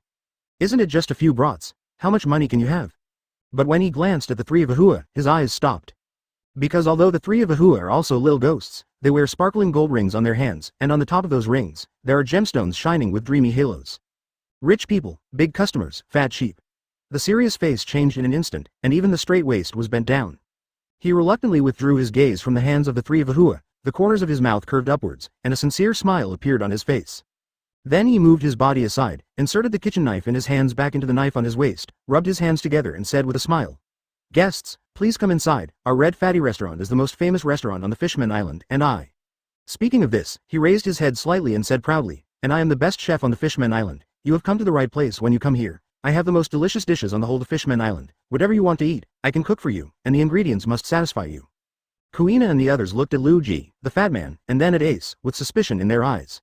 They seriously suspected that this was a discussion between Ace and Lu Ji, the fat red man, so that he could trick them and trick Barry in their pockets. Haha. Ace turned his head around and said with a smile. Although Uncle Lu Ji may not welcome me, this is indeed the most famous restaurant on the Fishman Island. As if thinking of something, he swallowed, and the food here is really delicious. Kuina took a deep look at Ace, then looked away, raised her legs and walked into the restaurant. Behind her, Ahua and the others quickly followed with a smile. Is the Fishman Island's most famous restaurant? Expect. Just then, Sorata and Jinbei came from the back street. Sorata held a broken shell in her hand and was looking at it curiously. This is what he bought at a grocery store just now. The boss doesn't know what's on it. Advertisement. It is said that it was obtained from a group of pirates. According to the boss, that group of pirates returned from New World. Looks like a map. Jinbei, who was half a step behind Sorata but taller than Sorata, looked down and saw clearly what was painted on the shell in Sorata's hand. It does seem to be a map. Sorata didn't stop, but said as he walked, do you know the coordinates on it? Jinbei withdrew his gaze, pondered in his eyes, thought for a while and said, I don't know, New World is huge. If it is in the sea area of Redline, I might know it, but obviously I don't know the coordinates recorded on it. Never mind. Sorata put down her hands, lowered her head and put the shell into the interspatial bag. If you don't know, you don't know. Anyway, it's just a small gadget I bought by the way, and I will go on an adventure when I meet it later. As he spoke, he raised his head, stopped, raised his head, looked at the tall and gorgeous portal in front of him, and then turned his head to take a deep look at Ace standing beside the red fat Murloc. He said why this guy was so active as a tour guide for them. It turned out that he wanted to borrow their wallets and have a big meal. Seeing Sorata's gaze, Ace quickly raised his head and grinned, showing a sincere smile. After all, cannibals have short mouths. Cook, for the sake of the stomach and the delicious food later, be sincere and don't be ashamed. The moment he saw Sorata and others, he thought of the food here. Don't look at him as the captain of the second team of the Whitebeard Pirates, but he doesn't have much money. Their pirate group is different from other pirate groups. They did not rob merchant ships or civilians. Usually, the pirate group's expenses are mainly the protection fees of its sheltered islands. Although these protection fees are also a lot, they are basically the maintenance fees of the usual pirate group, as well as daily expenses. Even his father, Whitebeard, doesn't have much private money, let alone him. And the money he brought out this time has already been squandered in Sabaody Archipelago. If he hadn't met Sorata, he would have returned to New World after seeing Jinbei. But since I met Sorata and others who are not bad at first glance, and these guys are not familiar with the Fishman Island. As a tour guide, he ate and drank with them openly, isn't it normal operation? Shaking his head, Sorata withdrew his gaze, raised his footsteps, and walked into the restaurant. After all, this guy did his best to be a tour guide for them for half a day, so eat whatever you want. Even if this guy's stomach is really scary, but for them who are not short of money, he just finished eating the ingredients of this restaurant, and for them, it is just a drop in the bucket. Chapter 323 The Conspiracy That Emerged in Advance. Brother Jinbei. The fat red Murloc greeted Jinbei respectfully. Yeah. Jinbei nodded, indicating to the red fat Murloc to go in and entertain Sorata and the others, don't be negligent. At this time, Lu Ji also discovered that Sorata and the others seemed to be not ordinary people. After all, the person who allowed the captain of the second team of the Whitebeard Pirates to be a tour guide, and let Jinbei follow him, how could they be ordinary people? So he nodded at Jinbei, turned and walked into the restaurant seriously. Haha. Ace looked at Jinbei, who had always been serious since meeting Sorata, and smiled. Jinbei, actually, you don't have to be so nervous. Although I don't have much contact with Sorata and others, I can feel it. They are obviously different from ordinary pirates, so you don't have to be so nervous. I know. You know? Jinbei nodded, looking at the gate of the restaurant, with inexplicable emotions in his eyes. I know they are different from ordinary pirates, I can feel that. In fact, with his strength, no one on the island can stop him, and there is no place he can't go, but obviously he has his own purpose, even though I don't know it, but I still have to follow him until he leaves the island. After all, his strength. He didn't say the next thing. After all, Sorata's strength, even if this is the territory of the Whitebeard Pirates, he can't stop what that guy wants to do. And the pirates who enter New World, if they are ordinary pirates, their conflict may be marine, or other pirates there. But the Sorata gang, he believes their main conflict is not with the other pirates there, but with the four emperors of the New World. If Silverhair is ambitious, he will definitely clash with the Whitebeard Pirates. That's why he's been nervously following Sorata.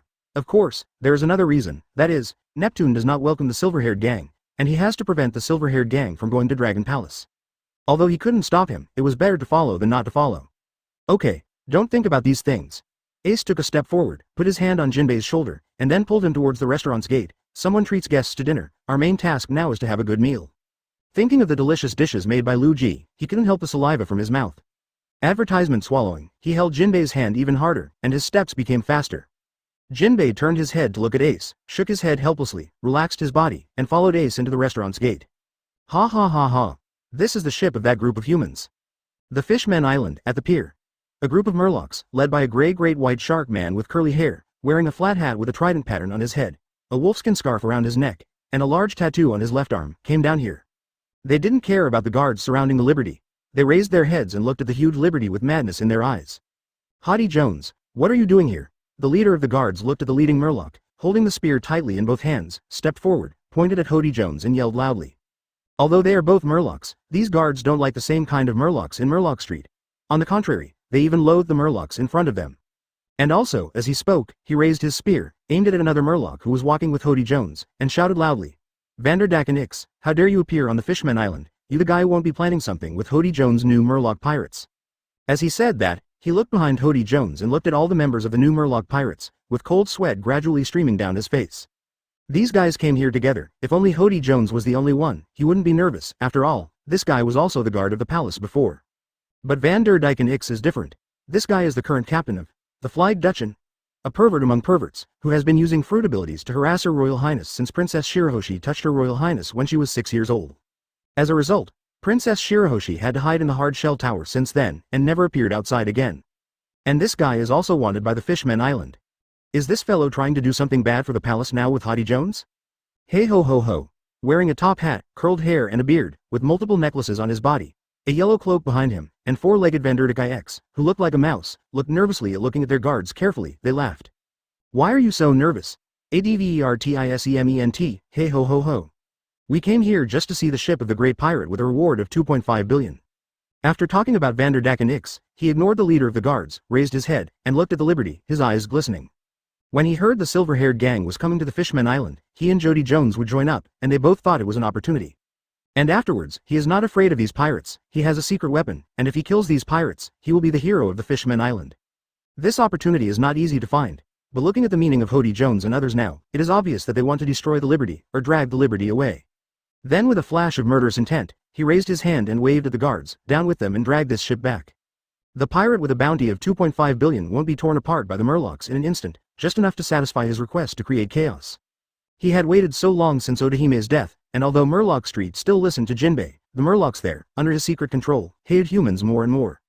There is no conflict between the two, and each has its own ambitions and goals, so they have been in a cooperative relationship a long time ago. Jody Jones wants to use his ability to reach the Palace City to overthrow Neptune's rule, and he uses the power of Jody Jones' new Murloc pirates to get close to Shirahoshi. As long as the Fishman Island is in chaos, he can take all the members of the new Murloc pirates to Dragon Palace City, seize Neptune's rights, and control the entire the Fishman Island. Although he doesn't know how powerful the silver-haired gang is, as he has stayed on the Fishman Island all his life, the most powerful pirate he has ever seen is Brother Jinbei, and he has never seen Brother Jinbei attack with all his strength. So it is impossible to know how powerful Yinfa and the others are. How could he let this happen? Ha ha ha ha. If the silver-haired gang is allowed to clash with the Fishman Island, then they can take the opportunity to seize the Palace City. But it can make Brother Jinbei nervous, make Dragon Palace City tense after receiving the news of the Gatekeeper Murloc, and make King Neptune dispatch him instantly, so you can know that the silver-haired gang is definitely not something that the Fishman Island can provoke at this time people. The leader of the guards stared at Jody Jones and said loudly, "Do you want the Fishman Island to be destroyed?" Now that they have made a decision, they cannot stop. Jody Jones, do you know whose ship this is? Jody Jones laughed loudly, lowered his head, looked at the guard leader, stuck out his tongue and licked his lips, and bloodshot eyes gradually appeared in his eyes. Chapter 324. 2 million meals. However, although the idea is good, it also depends on who you are facing. It's like he used the Murlocs' hatred of humans a few years later to make the Murlocs and the Straw Hats clash. A few years later, he chose the wrong target, and now he doesn't even know what terrible consequences he will face if he moves the Liberty. The battle ended quickly. Although the guards cannot be said to be weak, they are indeed weak compared to the new Murloc pirates and Jody Jones. So it was quickly knocked to the ground by Jody Jones and others. Jody Jones didn't kill anyone. After all, these guards are all his kind. After he captures Dragon Palace City, he will need these people to guard Dragon Palace City. If they killed the same kind, maybe other similar kind who had a good impression of them would hate them. This is not good for his future rule. Then Jody Jones and others didn't care about the gazes from the street in the distance, let alone the two lobster Murlocs guarding the gate of the shield. They jumped into the water and pushed the Liberty to the Murloc Street on the other side, direction. He believed in the Murlocs on the street and would not tell the truth. Except for some diehards in the Kingdom Guards, more than 90% of the Murlocs on the Fishman Island at this time hate humans.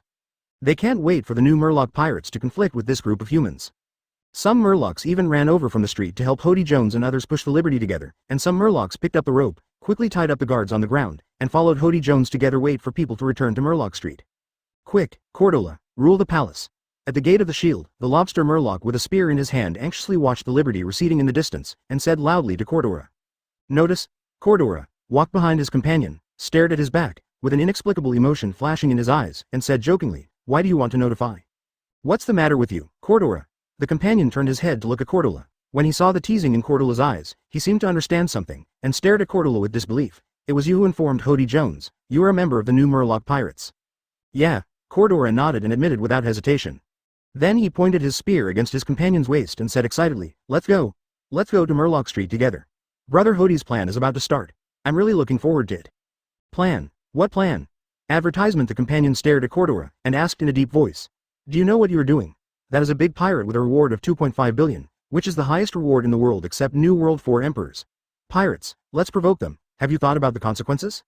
As a result of, Cordula stared at his companion, pulling the corner of his mouth upwards, getting bigger and bigger, and finally his face was full of madness. "What are the consequences? Don't forget where this is. This is the Fishman Island, a huge Fishman Island with a population of more than 5 million. No matter how powerful the silver-haired gang is, can they still be stronger than our hundreds of thousands of fellow Murlocs?" So, lowering his head, Cordora stared at his companion indifferently, and pushed his hands forward vigorously. "Let's go. We have worked together for many years, and we are of the same kind. I will introduce Brother Hody to you later. In the future, we will let's follow Brother Hody together. You guys are crazy.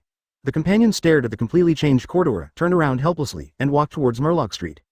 He didn't know what the guys from the new Murloc pirates had planned, but it was definitely not a good thing. Provoking the silver-haired gang with a reward of 2.5 billion, and the entire pirate group's reward of nearly 5 billion, his heart beats just thinking about it. No, you must inform the king and Brother Jinbei. As he walked forward, the lobster Murloc was thinking about how to escape from Cordora. He was pointed at by Cordola with the tip of his gun, and his own strength was inferior to that of Cordola. He couldn't run away until he caught up with Hody Jones and others.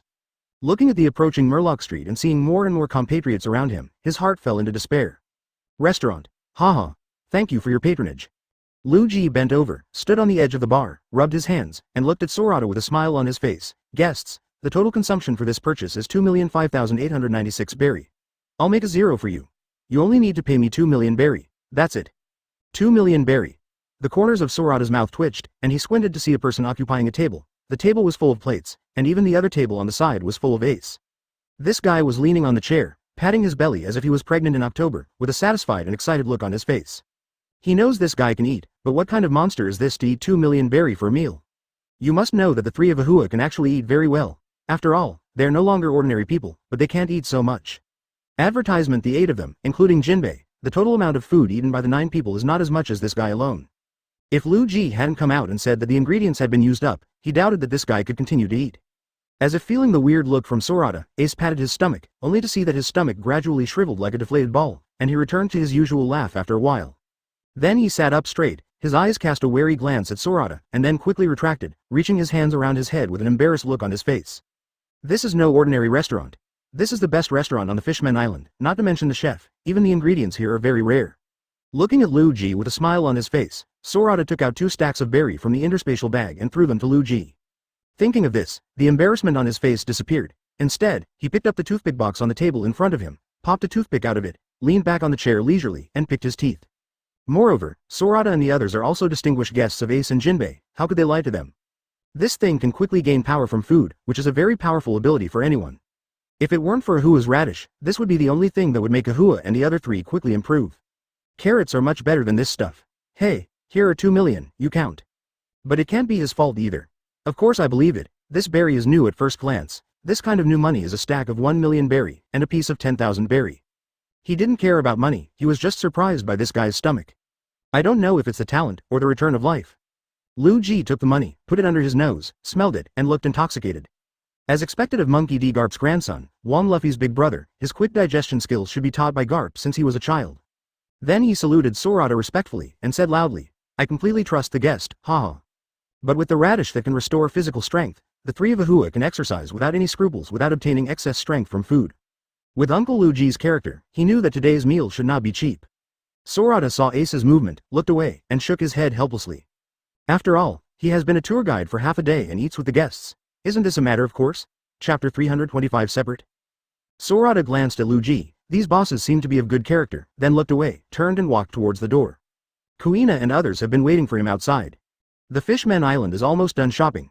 Next, we will go to Haiji Forest and see the historical text there. They will set sail again and go to New World. What? Outside the door, Sorata's feet stopped on the steps, and she turned her head to look at the direction they came from, with a cold gleam in her eyes. What's wrong? Kuina came over, took Sorata's arm, hugged her, and looked at him sideways. Fine. Sorata withdrew his gaze, turned his head, and said softly to Kuina. A group of people who don't know how to live or die dragged our boat away. Boat? Kuina frowned. Red light and blue arcs appeared in her eyes, and the color of knowledge was amplified by the lightning, instantly permeating the entire island. In his perception, not only could he feel the breath of Hody Jones and others, he could even hear their conversations. Retracting Haki, the arc and red light in his eyes disappeared. Kuina said, these guys want us to conflict with the Fishman Island. Sorata stroked her chin and thought for a while, then nodded, yeah. A group of guys with ambition but no strength are probably trying to use our hands to cause chaos on the Fishman Island, so that these guys can seize the right to rule the Fishman Island. Speaking of this, he shook his head and mocked. The idea is good, but they will never know how vast the sea is, and they will never know how powerful the strong in this world are. The plan is doomed to fail. He didn't expect that guy to jump out now. Is it because he really doesn't know the gold content of the person who offered a reward of 2.5 billion berry, or is he really a frog at the bottom of the well, thinking that Murlocs are better than humans? Impossible. With that guy's forbearance and ambition, he should have been to New World. It is impossible not to know how powerful the pirates are there. Sorata stroked her chin and thought about it. Maybe that guy is just wandering around the red line, and ordinary pirates are on the sea. No, even if it is a powerful pirate, the only way to encounter groups of murlocs in the sea is to sink into the sea. They are not everyone, in the sea, unable to fly, and not very powerful. Groups of murlocs are the nightmare of all pirates. No wonder these guys get bloated. Advertisement even if they know about hockey, but hockey is not omnipotent. If they fall into the sea, they are not allowed to do anything. And with their strength, it is impossible to see the top powerhouse make a move. In fact, as long as they are not top-level powerhouses, like Jinbei and Ahua, they will be exhausted to death in the face of an infinite number of murlocs whose physical fitness is nearly 10 times stronger than that of humans. It's useless even if the three of Ahua have radishes. But at this point in time, these guys probably don't have the poison, yet. Then why does this guy dare to start the plan now? Not right. Evil medicine, yes. He seems to remember that this guy stole it from Dragon Palace City when he left Dragon Palace. It seems to be sealed in a jade handbox. In other words, this guy already has this kind of medicine that doubles the strength of the person who takes it. No wonder he dared to provoke them. After taking the medicine like crazy, he was able to fight Luffy who had practiced for 2 years. No wonder that guy swelled up. I'm afraid that guy still thinks he's a human kid instead of a very powerful pirate. After thinking it over, the sarcasm on Sorata's face became even more obvious. He's not King Luffy, he's not on the same level at all. Shaking his head, Sorata ignored that guy. He will go to Heijisen to read the main text of the history later, and then deal with them. There is no rush. With him around, he could get to the Liberty in just one thought, and those guys couldn't possibly destroy the Liberty under his nose. Thinking of this, Sorata raised her head, looked at Robin who was full of expectation, smiled slightly, and then looked at Ahua and the others. Will you go to Heijisen with us to read the historical text there, or continue shopping? Awa pushed the mirror frame, pondered for a moment, then turned his head and looked at the rest of the people, and said, let's continue shopping. We're not interested in history or anything like that. Okay then. Then Sorata looked at Brook and Indigo. What about you? Kale. Indigo smiled and said, I want to visit the pharmacy here and buy some medicine by the way. Then I'll go shopping with Awa and the others. Yo ho ho ho ho. Advertisement obviously, they are not interested in history or anything, even the text of history. It's not the text of the signpost history. If it is a red road sign history text, they are still a little interested. When eating, they know that Heijisen's history text is an ordinary history text, so they are not very interested. Sometimes I want to know what's on it, and I can still listen to Robin. There is absolutely no need to go there in person now. We will be leaving later, so take advantage of this time to visit this dreamy island more, the real thing. Okay. Sorata nodded, then we will meet at the pier later, and you can buy some specialties here.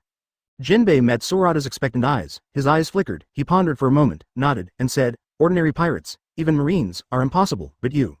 However, the lower the yield, the more proof that this wine may be a fine wine. Oh. Sorata was slightly disappointed. Ace spat out the toothpick in his mouth, and waved his hand at Jinbei indifferently. Sorata let out a breath, the corners of his mouth turned up, and a bright smile appeared on his face. He smiled at Jinbei. That's fine, then trouble Jinbei, take Awa and the others to buy some wine, we will leave later, we won't be here stay here long.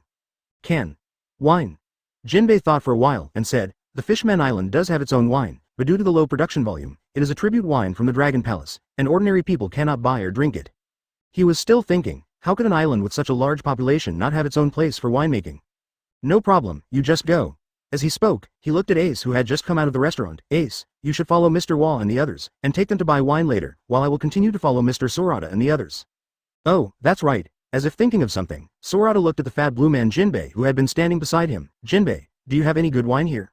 Having said that, he tilted his head to look at Robin, with an inexplicable gleam in his eyes. Just right, I also want to know what is recorded in the historical text that has been standing in the sea forest.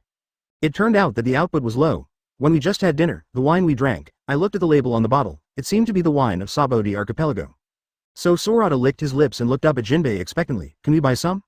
Huh, yeah. Jinbei nodded, these are trivial things, Ace knows where the brewery is. In this way, the crowd parted, Ace continued to take Awa and others to go shopping, and Jinbei took Sorata and the three to Heijisen. Chapter 326 Sea Forest, Apology Letter. As you go forward, there are fewer and fewer buildings around you. Coral and rotting ships are also increasing. The Forest of the Sea is an underwater forest located in the northeast of Murloc Street. Because many sunken ships in the sea are transported here along the tide, it is also known as the ship graveyard.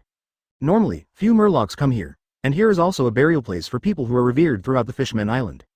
Jinbei stood outside a pavilion made of stone, looking at the tombstone inside the pavilion, memories flashed in his eyes. Odahime. Robin looked at the words on the tombstone and spoke softly. The person buried here must be a great person. Looking at the fresh bouquet placed in front of the tombstone, Robin continued, and it should be very respected by the people on the island. Jinbei withdrew his gaze, turned his head to look at Robin, and said, this is the tomb of King Neptune's concubine, Odahime. Princess? Jinbei nodded. looked up at the false clouds in the sky, and recalled. The princess is as great as Big Brother Tiger, and he has always been committed to making the Fishman Island and human beings coexist peacefully, but... What? Just a few years ago, it seemed that it was about to succeed, but the princess was assassinated by humans during her last speech. Speaking of this, Jinbei showed a rare murderous intent. Assassinated? Robin said in a deep voice. No wonder the Fishman Island rejects humans so much. Along the way, most of the Murlocs gave them disgusted looks, and even the gentle mermaids showed disgust towards them from time to time. If it weren't for Jinbei and Ace following them, maybe they would be unable to take a single step on the Fishman Island. Can humans kill it? Sorata looked at the tombstone with an inexplicable expression in his eyes.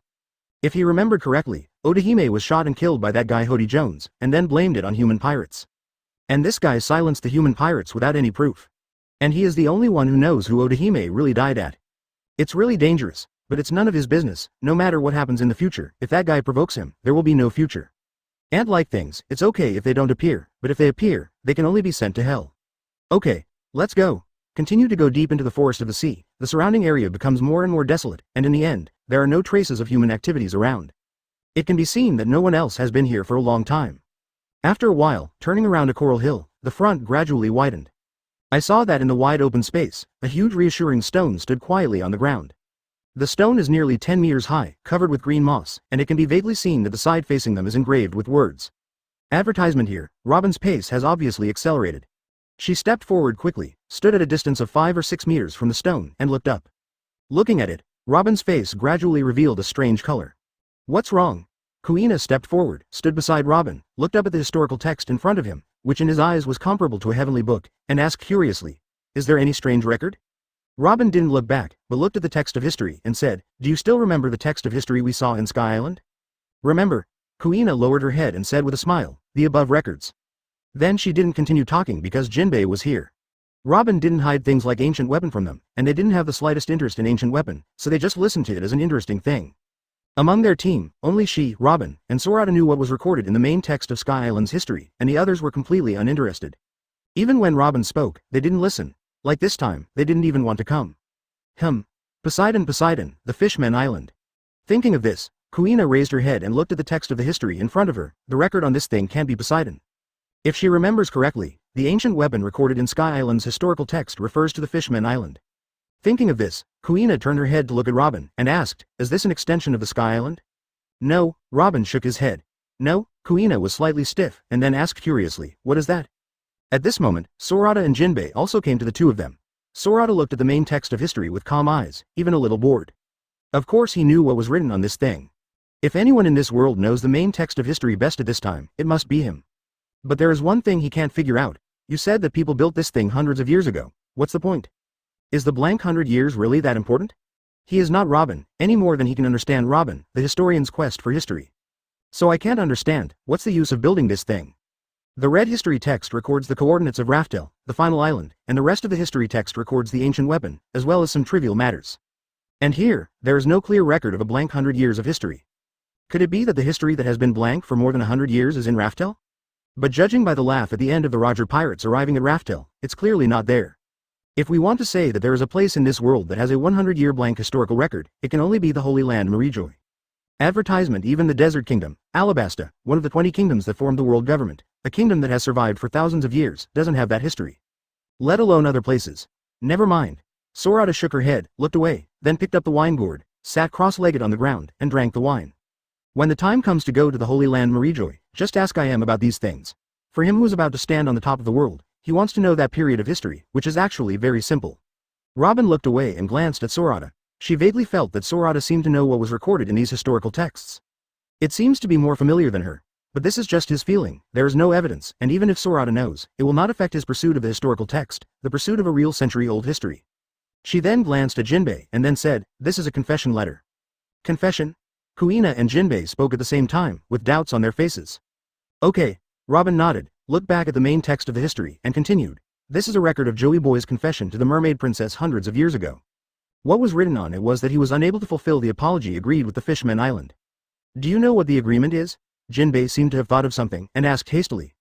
He thought of the huge unfinished ship that had been stranded on Murloc Street. As for what the agreement is, it's not stated on it. Robin turned his head, looked at Jinbei, and shook his head. Oh, Jinbei was not disappointed at all. These things are very old things. In fact, They have nothing to do with him, or the Fishmen Island at this time. He came here only out of curiosity, curious about what is recorded in this piece of historical text that has been standing here. Since it's just a letter of apology, let's go. Sorata stood up and glanced at the vacant space to the right of the historical text. If he remembered correctly, there should be a red coordinate history text at that location. The Roger pirates were still there, but they're gone now. During this period, the most likely to take away the main text of history is Whitebeard or the world government. Shaking his head, Sorata picked up the wine gourd and took a sip, then looked away, and walked out first with Kuina, who came to him. Robin took another last look at the history text. Joey boy, who are you? Then with a chuckle, follow Sorata and Kuina. It doesn't matter who it is, she is extremely happy to be able to slowly approach and understand history. She believes that going to the new world will open up to her one step closer to the history of this world. Chapter 327. The Future Icy Mermaid Cafe. A luxurious cafe opened in Mermaid Bay. Looking in from the luxurious gate, the beautiful mermaid ladies turned into waiters one by one, happily serving tea, water, cakes and fruits to the guests. There is a huge stage in the center, on which several mermaid ladies are dancing, causing the lively hall to burst into loud applause and cheers from time to time. On the second floor behind the stage, in a huge room, it seemed a bit quiet compared to the bustling outside. In the innermost part of the room, there was a huge tatami mat, on which lay a very beautiful mermaid. Compared with other mermaids, she is much larger, with a visual height of more than 5 meters. She was wearing a dark purple hoodie with only the middle button buttoned up, exposing the slightly pale skin on her stomach and collarbone. The front half of the tail is dark blue, the back half is white, there is a dorsal fin at the lower waist, a pair of small fins near the tail, and the tail fin is crescent-shaped. His head was covered by a one-piece suit, his head was tilted to reveal short black hair covering the right side of his face, his slightly squinted blue eyes were full of laziness. Holding a pipe, she was full of glamour at this moment. This mermaid is Shirley, the owner of this luxury mermaid cafe, a big blue shark mermaid, half-sister of the evil dragon, and he is also a fortune teller. It is said that her divination and prediction accuracy is as high as 100, and she is honored as Mrs. Shirley by the residents of the Fishmen Island. Shirley, who was about to smoke, suddenly felt a palpitation.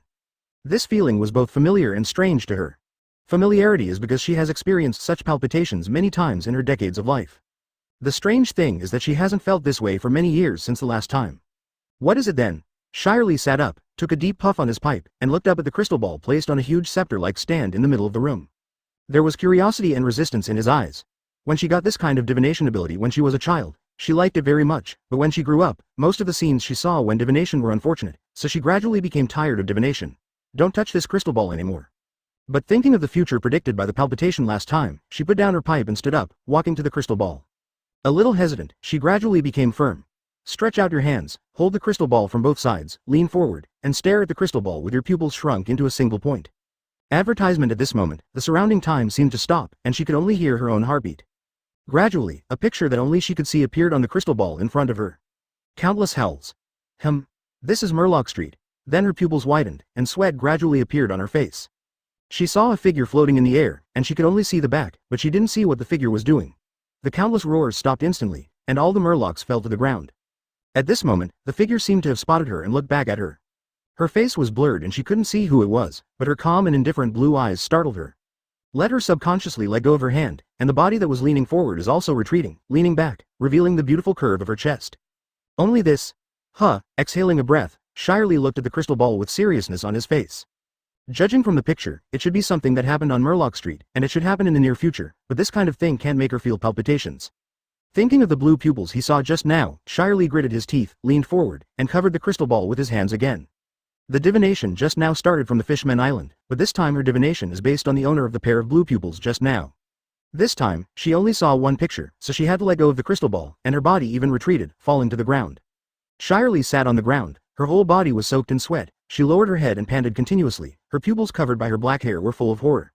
What she saw just now was the same figure, but this time he was not in the Fishmen Island, but in a place she didn't know. This figure was suspended in the air, and opposite him, there was also a figure suspended.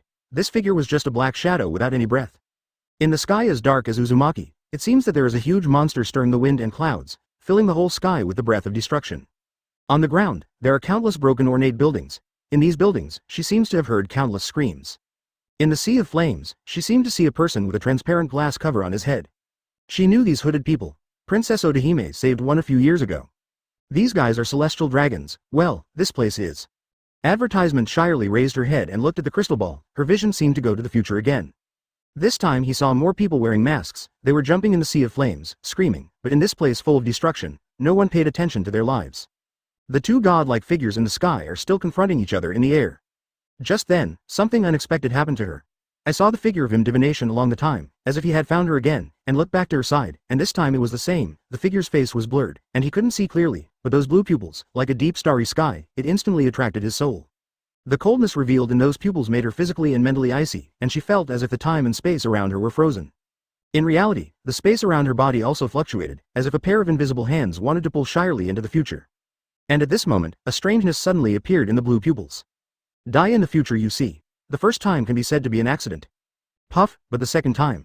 The coldness that went deep into her soul made her have no doubt that if the owner of the pupils hadn't held back at the end, maybe she wouldn't be able to come back and would really die. At this moment, she had countless questions, but the exhaustion that penetrated into her soul made her eyes heavier and heavier. It was this weirdness that destroyed the space that was about to be frozen around Shiarli's soul, brought Shirley back to reality, and restored peace to the space in reality. She has never encountered such a thing, even if it is divination for the Roger pirates, she is safe and sound. Finally, it closed gradually, and the body fell down. But the owner of those blue pupils seemed to have really discovered her. Is the picture just now the Holy Land, Mariejoy?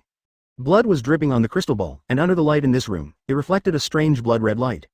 He fell to the floor with a touch, and passed out completely. The moment Shiarli's confused eyes regained clarity, they opened and spit out a mouthful of blood. Who is this guy? And Shirley was holding her head with both hands, her face was full of pain and horror. It's the second time. So powerful, who is the guy who is fighting him? Chapter 328 The Maliciousness of Murloc Street. Sorata has no perception of Shiarli's divination of him. He knows this one.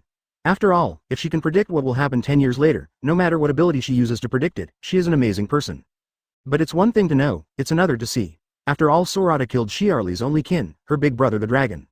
So even if he knew about Shiarli's existence, when he visited the Mermaid Harbor and passed the Mermaid Cafe, he didn't go in. And at this time, Sorata, Kuina, Robin, and Jinbei are standing on the pier where they landed on the island. Looking at the empty pier in front of him, Sorata turned his head to look at Jinbei, and said with a chuckle, Jinbei, we didn't provoke the Fishmen Island. And I allowed you to follow us, but now, after a slight pause, Sorata raised his head, looked beyond Jinbei to the Murloc Street in the distance, and looked at the heads of countless Murlocs emerging from the houses there. When he swept across these Murlocs and looked at them, his eyes were full of malice. Looking back, Sorata looked at Jinbei again, and said indifferently, This is me you provoked, don't blame me for not giving you face, get out of the way, I know you didn't do this, and it has nothing to do with you, so I will find you. And I hope that what I do next, you'd better not shoot, you should know the consequences after the shoot. Looking at Sorata, Jinbei felt the indifference in his blue pupils, and the faint murderous intent, and he froze in place. It never occurred to him that everything was going well, but such a thing would happen. The silver-haired group were very well-mannered, and after going to the island, they were no different from ordinary tourists. They wanted to take care of him in the mood of the man in the palace, so they left after only half a day of shopping. But in the end, those bastards from Murloc Street actually took their boat away. This matter made him very annoyed. Doesn't this put the Fishmen Island in crisis? You must know that the person in front of you is not an ordinary pirate, this guy doesn't care whose territory this is. As the boss of Murloc Street, he certainly knows that the Murlocs in Murloc Street hate humans, especially in the past few years after the death of Princess Odahime, it has become worse and worse. Advertisement sometimes, when he returns to Murloc Street, he can feel the madness there. Yinfo wanted to find a boat, but he had no reason to refuse, and Yinfo was obviously not as simple as looking for a boat, and he would definitely kill the person who drove away his boat. This is what he felt from the eyes of the person in front of him. And the B*********** D who took away the silver-haired boat, he thought he should know who it was. Who else but Hody Jones' new Murloc crew? Damn guy. When Odahime died before, he kind of hated that guy. It was that guy who completely shattered Odahime's efforts. Although he was also angry at the assassination of Odahime by humans, he would not lose his mind, but that fellow Hody Jones, regardless of the overall situation and his opposition, insisted on making that matter public and let the Fishmen Island it is completely opposite to human beings. In fact, what he didn't know was that the person who killed Odahime was the dark guy who first discovered and killed the gun-wielding pirate and blamed humans. Jinbei came back to his senses, looked at Sorata, opened his mouth, wanted to say something, but couldn't. Did it say, you guys wait here, I'll get the boat back for you? He should be able to get the boat back, but he can't guarantee whether the recovered boat will be destroyed. And Sorata wouldn't necessarily let him go find the ship. Okay, you can just watch here. Sorata took a step forward, stood on the right side of Jinbei, and patted his shoulder. Although I can feel the deep malice towards our group floating in the Murloc Street, I'm not an inhuman person. For ordinary people there, I can guarantee that I will not harm them, but I will not let go of the mastermind who towed our ship away. After speaking, Sorata patted Jinbei's shoulder again, then turned to look at Kuina and Robin, and said with a smile, you wait here for Awa and the others. I'll go and find Liberty. Yeah. Kuina took Robin's hand, stood aside pretty, and nodded to Sorata, without any worry on her face. Withdrawing his gaze, the smile on Sorata's face disappeared. He raised his head and looked at the depths of Murloc Street. A murderous intent flashed in his blue pupils. Then he stepped forward. The space under his feet seemed to overlap, allowing him to take a step forward. As if Tianya was very close, the figure disappeared in place, and appeared directly at the intersection of Murloc Street in the distance. The sudden appearance of Sorata startled the countless Murlocs looking at him in Murloc Street. Then they came back to their senses and stared at Sorata, with bloodshot eyes appearing in an instant. Advertisement, human, you still dare to come to Murloc Street, fellow citizens, come on, kill him. I don't know who yelled, and countless Murlocs rushed out of the house, rushing towards Sorata with red eyes. A gleam of red light flashed in Sorata's eyes, and he didn't even look at the Murloc rushing forward, but took another step forward, and his figure disappeared into the distance like a bubble.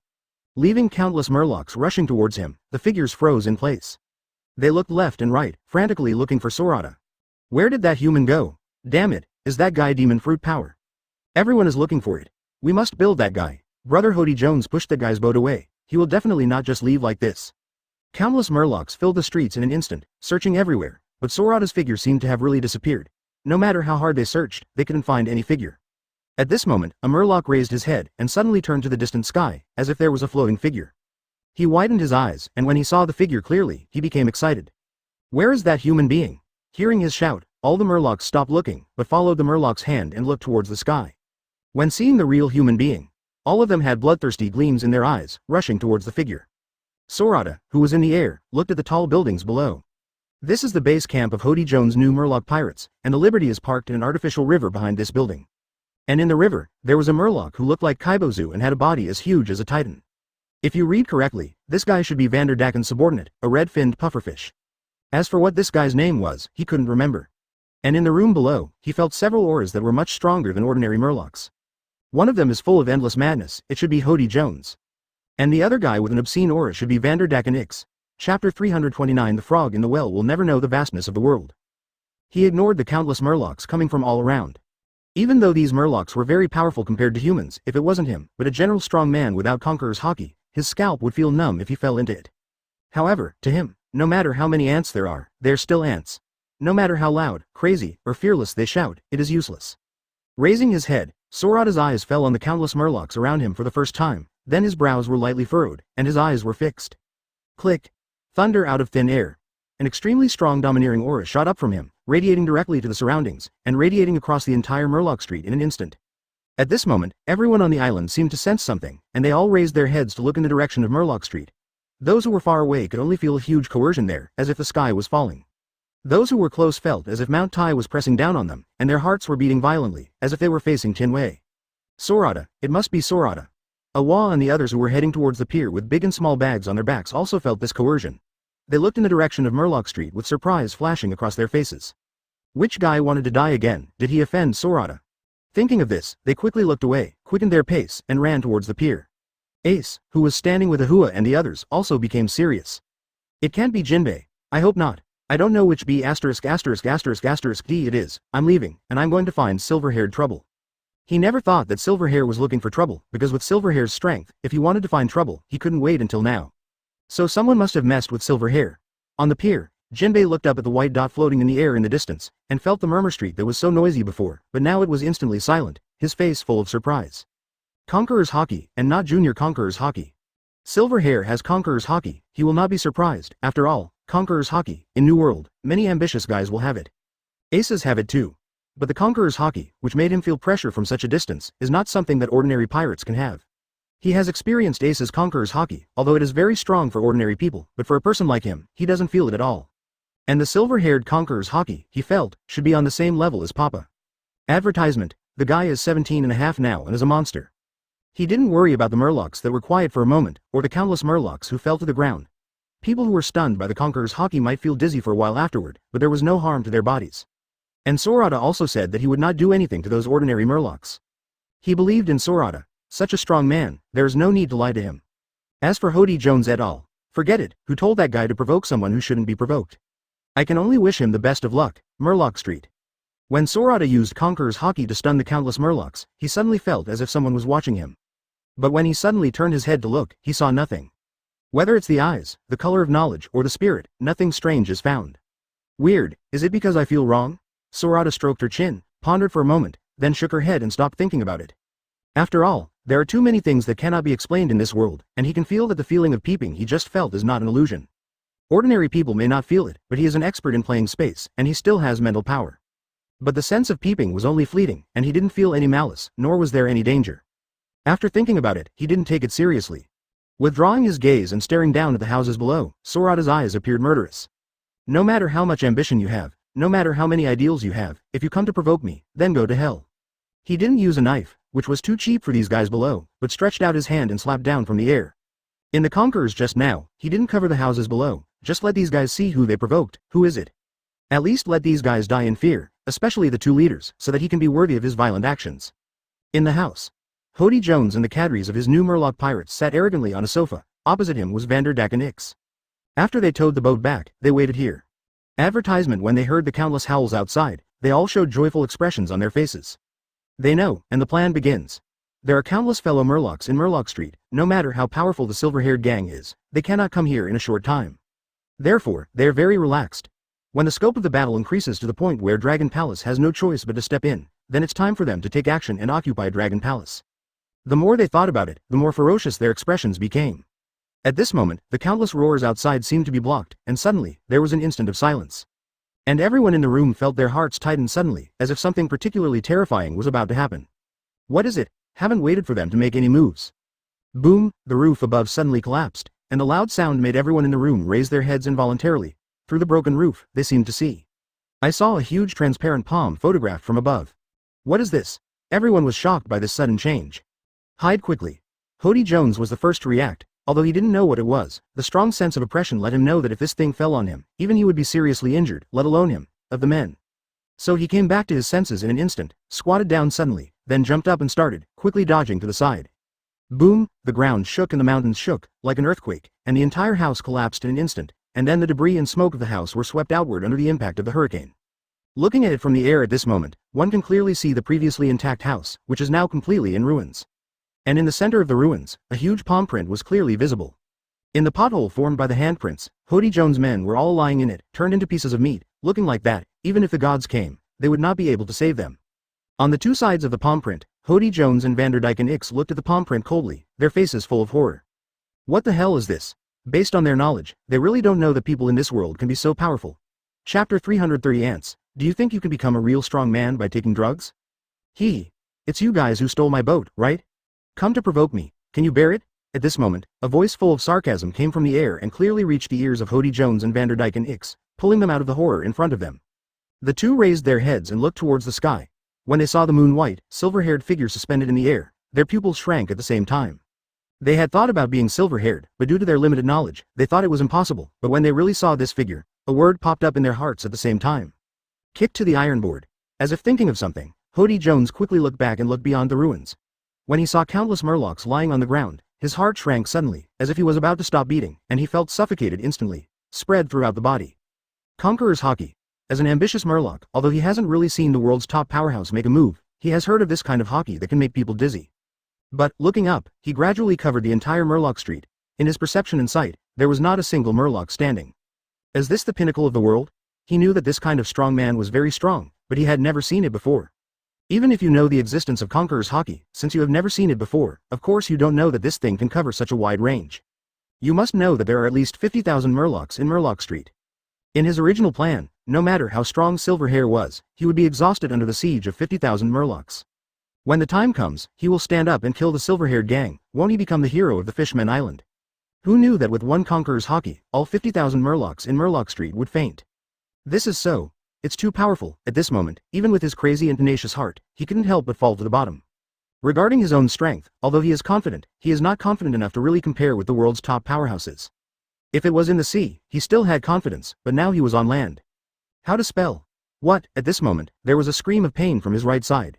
The voice was very familiar, and he knew it belonged to Vanderdyke and Ix. Suppressing the panic in his heart, Hody Jones turned his head to look at the other side of the palm print, and sure enough, the figure floating in the air had stood beside Vanderdyke and Ix at some unknown time. But Vanderdyke and Ix didn't know what tricks Yinfa used.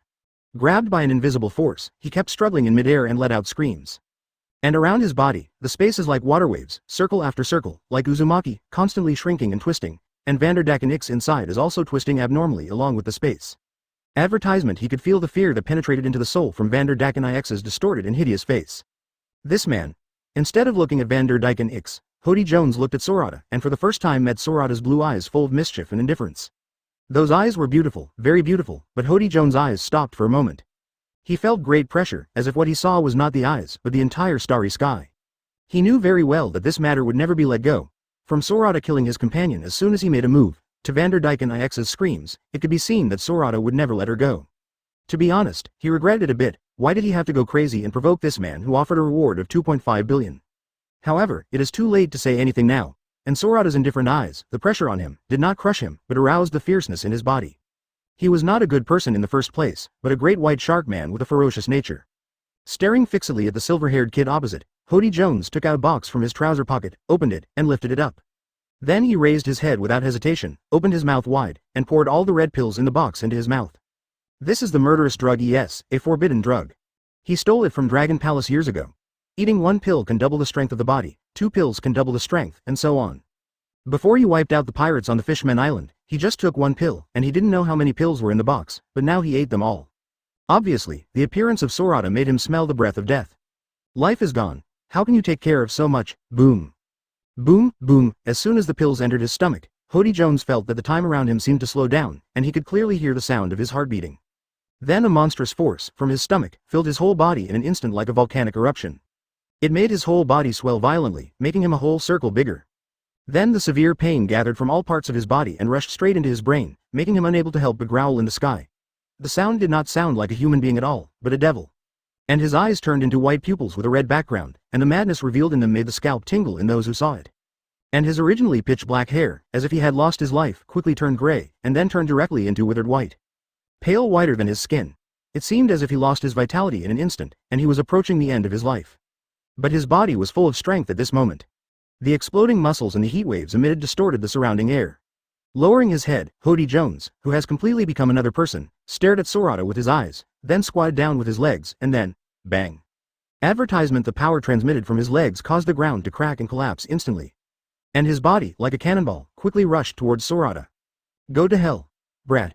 In front of Sorata, Hody Jones raised his fist that was several times bigger, and hit the head of Sorata, who was like a child in front of him. With his fist, he felt that no one in this world could succeed. At this moment, he felt that he was the strongest person in the world. The infinite power emerging from his body gave him the feeling that he could punch through the Fishman Island with one punch.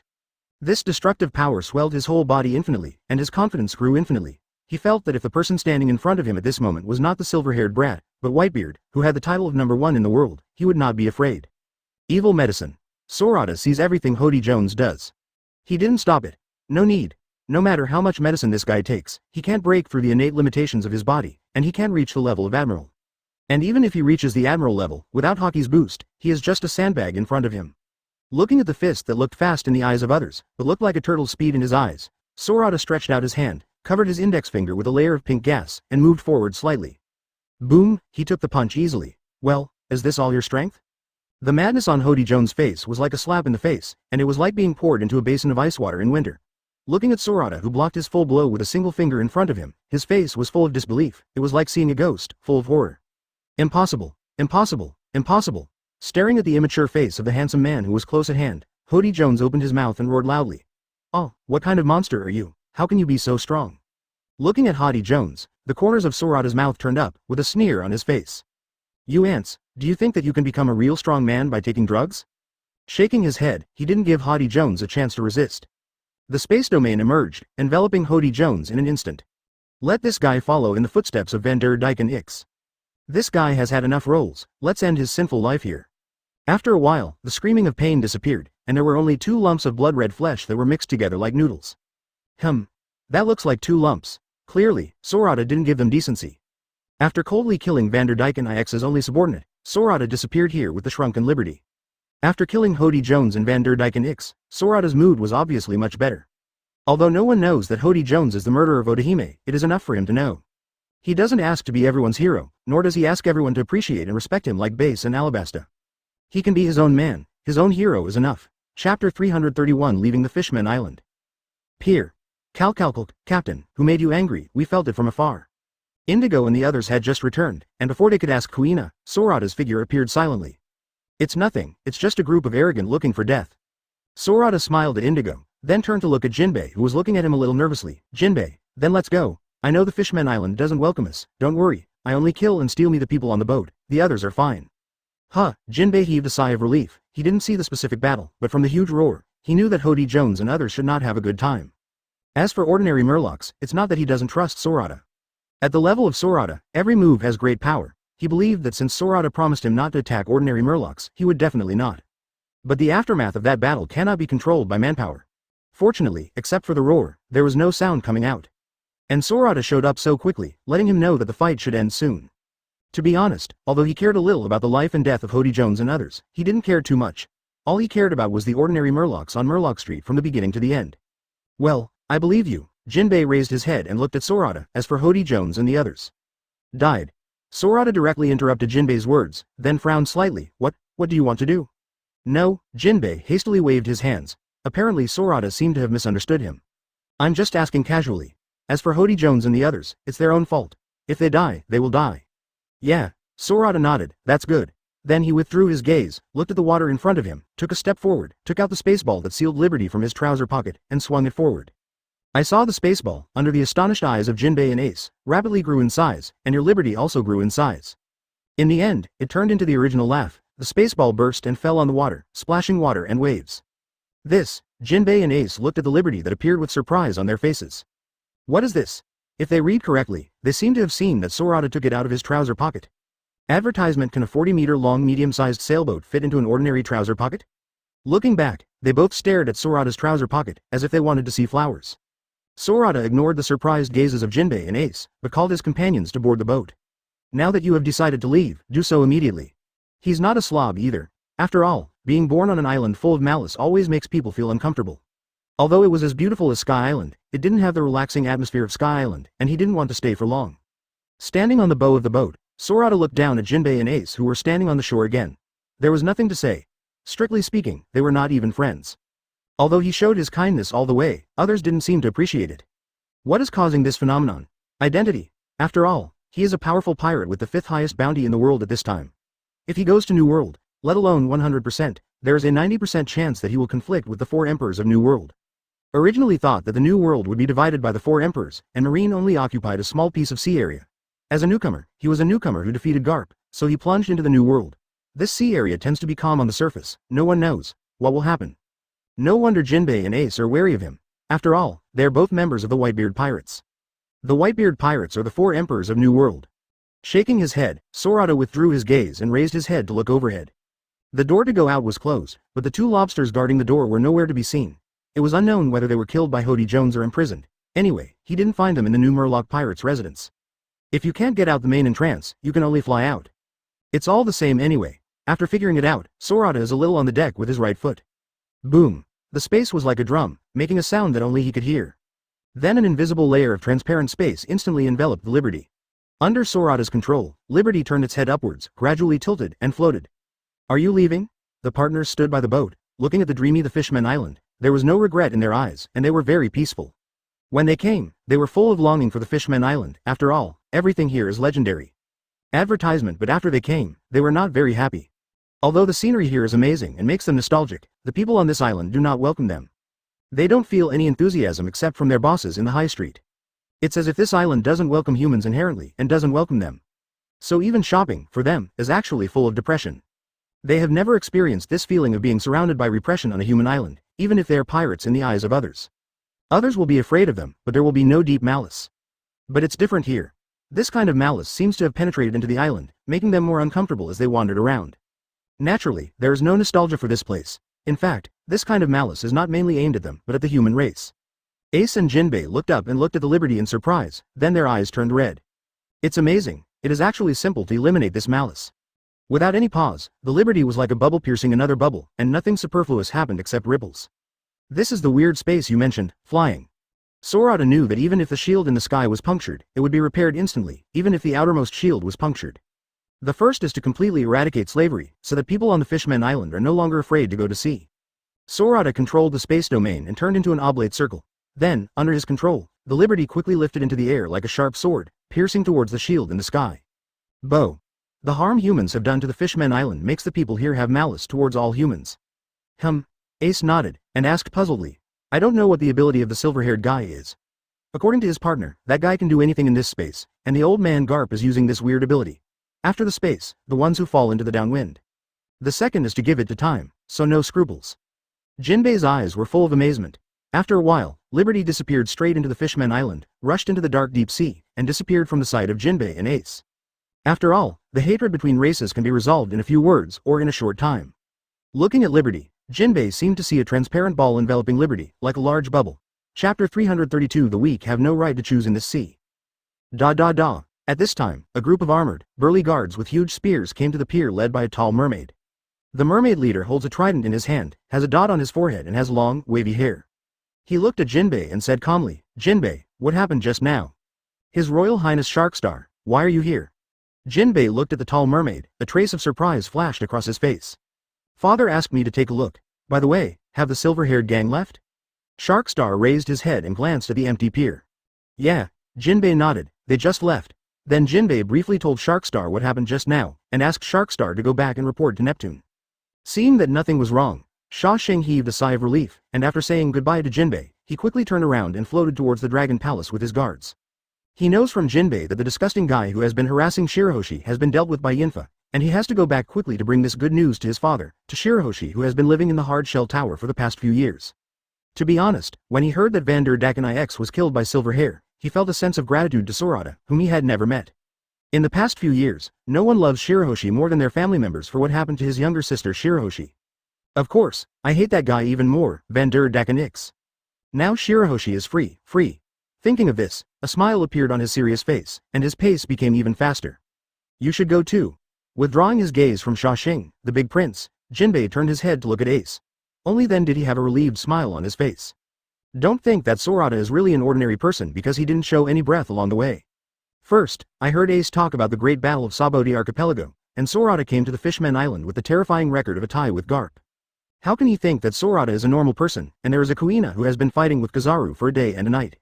On Kuina, he could feel the pressure, but the pressure didn't make him want to lose. However, on Sorata, the feeling that guy gave him was like the starry sky in the dark night, so deep that even his eyes could swallow it. If he didn't know about Sorata's record from Ace, he wouldn't feel the pressure yet. But after knowing how powerful Sorata is, facing Sorata who doesn't show a trace of breath, the psychological pressure is not a simple little bit. After all, no one knows whether the silver-haired gang is friendly or evil, and what's on the newspaper is newspaper after all, and it's not what they saw with their own eyes. Advertisement fortunately, the silver-haired group is indeed on the friendly side. During his half-day company, he could feel their kindness and their gentleness which is different from ordinary pirates. But this finally, hey, Jinbei sighed inwardly. Damn Howdy Jones, with the silver-haired gang, should have formed a friendship with the Fishman Island, and even if there was no friendship, it shouldn't be hostility. But that guy did that kind of thing, and defeated the silver-haired group's affection for the Fishman Island. And the silver-haired group left so quickly, he could also know the reason. After all, no one likes a place surrounded by malicious things. Just like mermaids don't like being on a human island. Ace glanced at Jinbei and nodded, that guy will definitely challenge Dad when he goes to New World. I have to go back quickly and tell Dad about this guy's strength.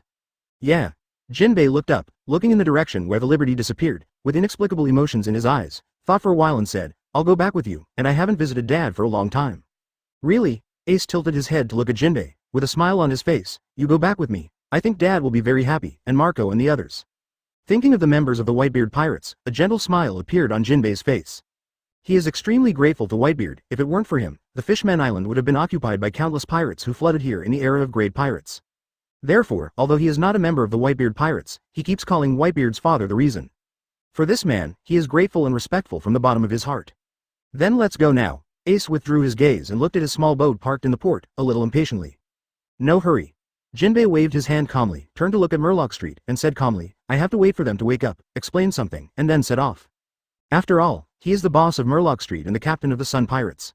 Although there are only 2 people left in the Sun Pirates, but now he is going to New World, to the Whitebeard Pirates, he has to talk to that guy Aladdin. And now Murloc Street.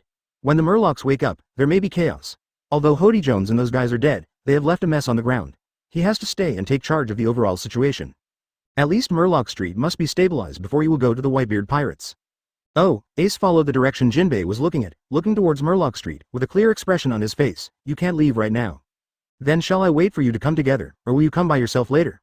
Ace looked at Jinbei. Advertisement he wants to go back to the Whitebeard Pirates, ride the current, rise to the surface of the sea, and then go back. But Jinbei doesn't need to do this at all, he is a murloc, and he can move freely in the sea.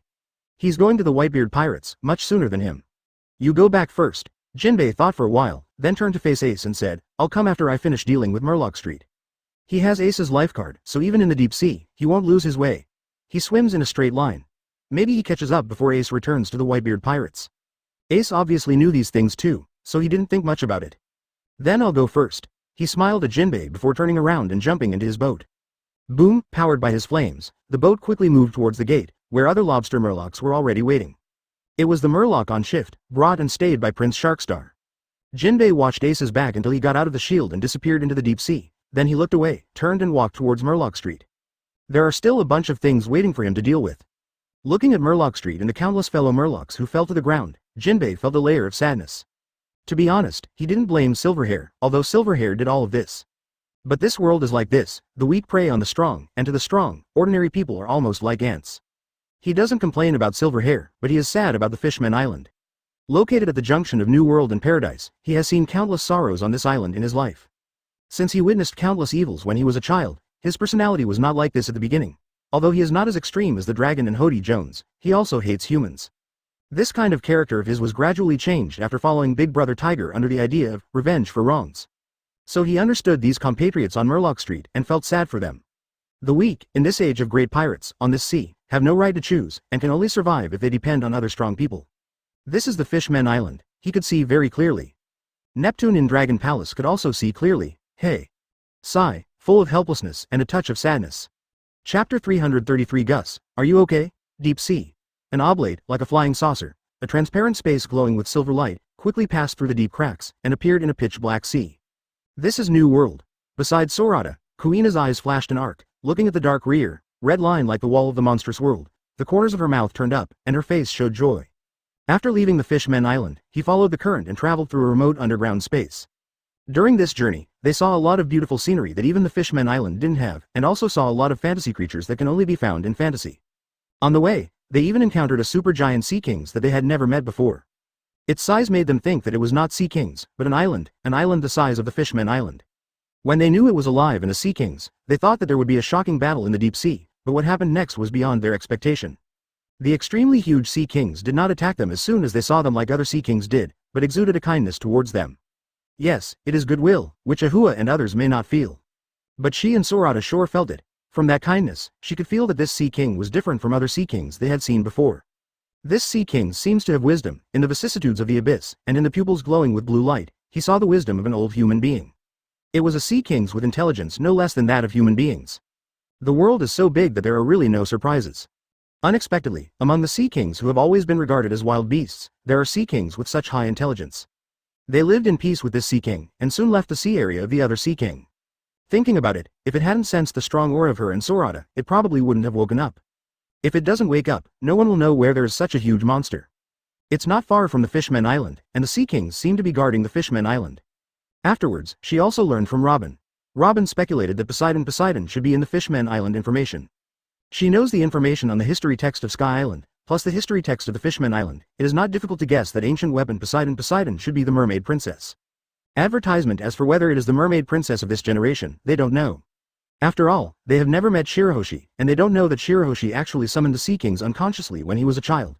Naturally, they don't know that Shirahoshi, the mermaid princess of this generation, is actually Poseidon. She can communicate with Sea Kings, can control Sea Kings, and is the king of Sea Kings recognized by Sea Kings. As long as she wants to, when she becomes an adult, she can have the power to destroy the world. Unfortunately, Shirahoshi is still a crying kid. Although he has the power of a king, he doesn't have the heart of a king. She still has to grow, a lot, to become a real Poseidon, to truly guard her home, the Fishman Island. At the bow of the ship, Sorata lowered her head and said gently to Kuina, "Here, we have truly arrived at the new world, and the next adventure will be even more exciting." "Oh, right." As if thinking of something, Sorata turned her head, looked at Sophie who was standing beside Robin, and asked, "Miss Sophie, do you know how to get back to your country?" "Yeah, I know." Sophie nodded, facing Sorata. Her face was not as restrained as it was at first. Although they didn't get along for a long time, Sorata and the others were her saviors, and along the way, she witnessed their strength with her own eyes. While being grateful in my heart, I also gained a lot of confidence in returning to Kekaluduo and solving the plight of Kekaluduo. Lowering her head, she fumbled for a corner of paper from the interlayer of her clothes. Then he raised his hand and put the paper on the palm of his hand, looked at Sorata and said with a smile, This is the corner of my father's life card. As long as we keep moving in the direction indicated by the life card, we will be able to reach Kekeluduo. Life card. The three of Ahua, Brooke, and Kuina looked at the white paper that was slowly moving in one direction in Sophie's hand, with curiosity in their eyes. They have never seen or heard of this stuff. As if sensing Kuina's curiosity, Sophie looked down at the paper and said with a smile, "This is a special item from New World." It is a special paper made by fusing nails in a special material. It can represent a person's vitality. The life card will shrink when the owner is weak, and it will return to its original size when the owner regains health. Sophie looked at the life card, which was smaller than the one her father gave her, and a trace of worry flashed in her eyes. Father's body has always been in good health. It should be that after she was arrested, Kekeluduo's condition deteriorated further, which caused his father's life card to appear in such a state. Advertisement, but thinking that she was going back soon, and brought back Sorata and the others, the worry in her eyes quickly disappeared. Then he raised his head and smiled at Kuina, who was looking at her curiously. Usually people will tear it up and give it to relatives or friends who are about to be separated, and the torn paper will point to the owner of the paper together. Oh, after listening to Sophie's explanation, Kuina and others showed expressions of sudden realization. Amazing. Aluo stepped forward, took the life card from Sophie's hand, and said with a smile, "So, as long as you follow this thing, you can go to Sophie's hometown." Yeah, Sophie nodded and bowed to Arlo. "Mr. Luo, please." He knew that Arlo was the navigator on the ship, and Sorata would hand over control of the ship to Arlo when he reached the sea. Haha. It's okay. Allo waved his hand. Oh, by the way. As if thinking of something, Allo returned the life card to Sophie, and asked curiously. "Sophie Sauce, I don't know if there are any interesting places in Kekeluduo, or there are what a beauty. Beautiful scenery?" Sophie folded her hands on her chest, propped her chin on the back of her right hand, thought for a while, and said proudly, "Don't think our Cocoa Road is very remote, but our place is a big island. There are waterfalls reaching the sky above." Sophie opened her hand and gestured. "There is also a hot spring, and there is also a playground that is famous even in the New World." Playground? Yeah. Sophie nodded, and continued. "There are all kinds of fun in it, and there is a very famous circus in our country. Every year, many tourists from other islands go to Cocoa Road to travel." Oh, that's really looking forward to it. Everyone looked at Sophie, who was full of smiles, and smiled on their faces. They all felt the flash of worry on Sophie, but they didn't ask much. Indigo looked at Sophie with a flash of memory in his eyes. "Gus, are you okay?" Chapter 334 Gradually Desperate? There are many Cocoa Roads. Grand Line New World begins in the sea, a beautiful island near the calm belt. The island is lined with green trees, flowers are blooming like brocades, and it is beautiful and beautiful. It is a rare spring island, but, the pirates are coming again, run away. King's army, run, on the coast, on a huge pirate ship. A large number of pirates with weapons in their hands and vicious faces constantly emerge. Puff, a pirate slashed on the back of a civilian. The civilians fell to the ground in response, and blood-red blood was sprayed on the bluestone road and on the pink petals of the peach trees on both sides. Very dazzling. Ha ha ha ha ha. A tall, bare-chested man with a machete on his shoulders pushed away the pirates in front of him and stood at the forefront of the pirate crowd. Staring at the panicked civilians who kept running towards the depths of the street, their faces were full of bloodthirsty ferocity. Raising the knife, he took the first step and rushed forward. "Little ones, grab everything you see. The kingdom of Kekeluduo will not be able to pay the heavenly gold. It has been removed from the membership of the world government. The nearby marine is not. I will take care of their lives. Kill." After a while, corpses were lying down on the beautiful street, and the surrounding houses were also on fire. When the king's army came here under the leadership of a tall, middle-aged man in armor, this group of pirates had already left here, boarded the pirate ship and went to sea. This kind of thing has been happening every day for the past few months. Kekeluduo was originally a very prosperous island, surrounded by many villages and towns. But in the past few months, most of the towns on the edge of the island have completely become ruins. Although Kekeluduo is not as big as a large island, it is not small either. The middle-aged man got the news that it would take time to get from the palace to the village, and these pirates didn't bother him and ran away after grabbing things and people. In the past few months, he has been like a firefighter, constantly putting out fires around Kekeluduo. Pirates are like sharks that smell fishy, they fight off one wave and another wave, endlessly. However, he knew that the pirates these past few months were still small shrimps. Advertisement: when they were almost done robbing, the pirates with a higher level of strength would come here to snatch everything from him, the king. That's right, he is the king of Kekeluduo Charles. Regardless of how prosperous Cocoa Road is, in fact, all the money earned every year has been paid to the sky. In fact, a few years ago, he had a premonition that this day would come in the future. But he has nothing to do. Tianshangjian pays more and more year after year, and Kekeluduo's way of getting money has been developed to ultimate. It was the last time Tianshangjian handed in a few months ago, and he didn't pay as much, superior. He looked for ways everywhere, even gave up the dignity of the king, and went to the Holy Land Marijoy to ask the 5 elders, but what he got was not even allowed to enter the door, and he was driven out. Thinking of Gus, who is not far from here and has now completely become a pirate base, a haze flashed across his face. After gathering the troops and appeasing the civilians in the town, Charles returned to the city, Brice, built in the central basin of the island with his guards. This is the safest place in Kekeluduo now, guarded by tens of thousands of royal troops, but because there are too many civilians to gather recently, it makes Brice look a lot crowded. Hello, Your Majesty the King. Along the way, the civilians around bowed down to salute Charles, and Charles nodded to the civilians from time to time. Obviously, Charles has a high prestige in the hearts of the common people. After returning to the palace, Charles rushed to the meeting hall. On the way back, he received news that his eldest son was back. Half a month ago, a group of pirates sneaked into Brice and took away his youngest daughter, Sophie, who was playing outside. At that time, his eldest son, Ludo Donald, went out to sea to find these pirates. Half a month has passed, and he wondered if something happened to his eldest son. After all, this is New World, a place for pirates, and his strength is not low. Didn't expect to come back now. Crunch. Pushing open the door of the meeting room, Charles walked in with two old men dressed as butlers. At a glance, I saw a handsome young man among a group of generals in armor, with his head bowed, talking about something. I haven't seen him for half a month. The handsome young man is more chill and mature, and less sloppy, which makes Charles's eyes more gratified. But he didn't see his little daughter Sophie, so worry and distress appeared in his eyes again. You must know that Sophie can be said to be the Princess Kekeluduo who is loved by the whole country. She has never suffered a bit since she was a child, and she doesn't know what will happen to her for half a month after being taken away. Will he be hungry? Will he be beaten? Will he? Thinking of that terrible scene, his heart felt as if it had been stabbed hard by something, and it hurt so badly. Father. Charles came in and interrupted the discussion between the generals and Donald. Donald quickly rushed out of the crowd, walked up to Charles, knelt down on one knee, and looked at Charles excitedly. Father. Advertisement, Your Majesty the King.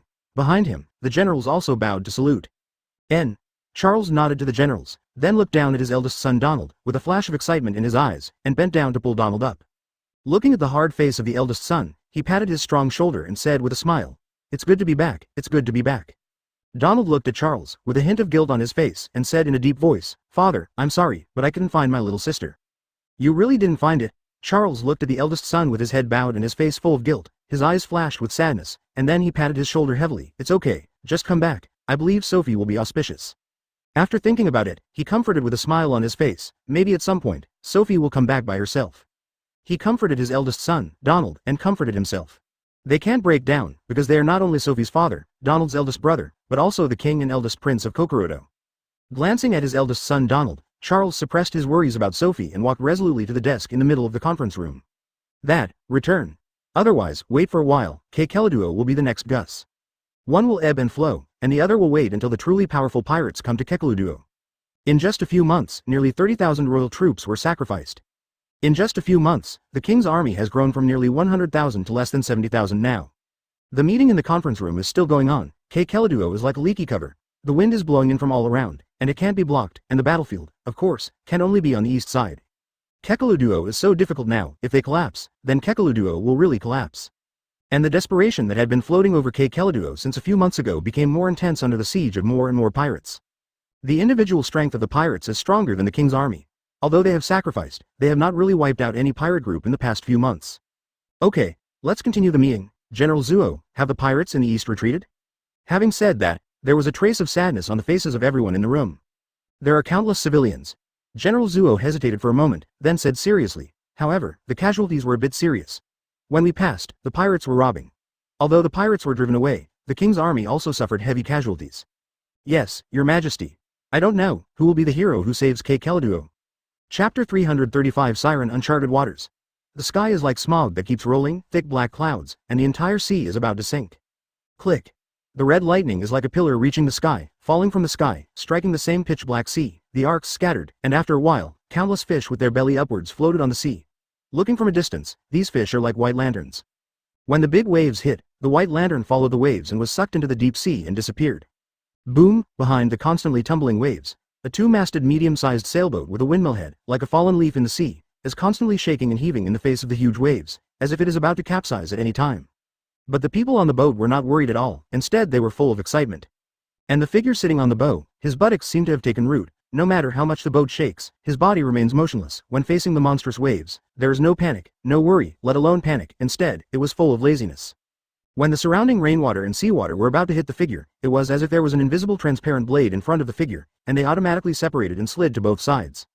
Calmly looking at the black clouds tumbling in the sky, Sorata leaned on the blades of the windmill, with her left leg bent, her right leg straightened, her left hand resting on her head, and her right hand holding a wine gourd for a kiss.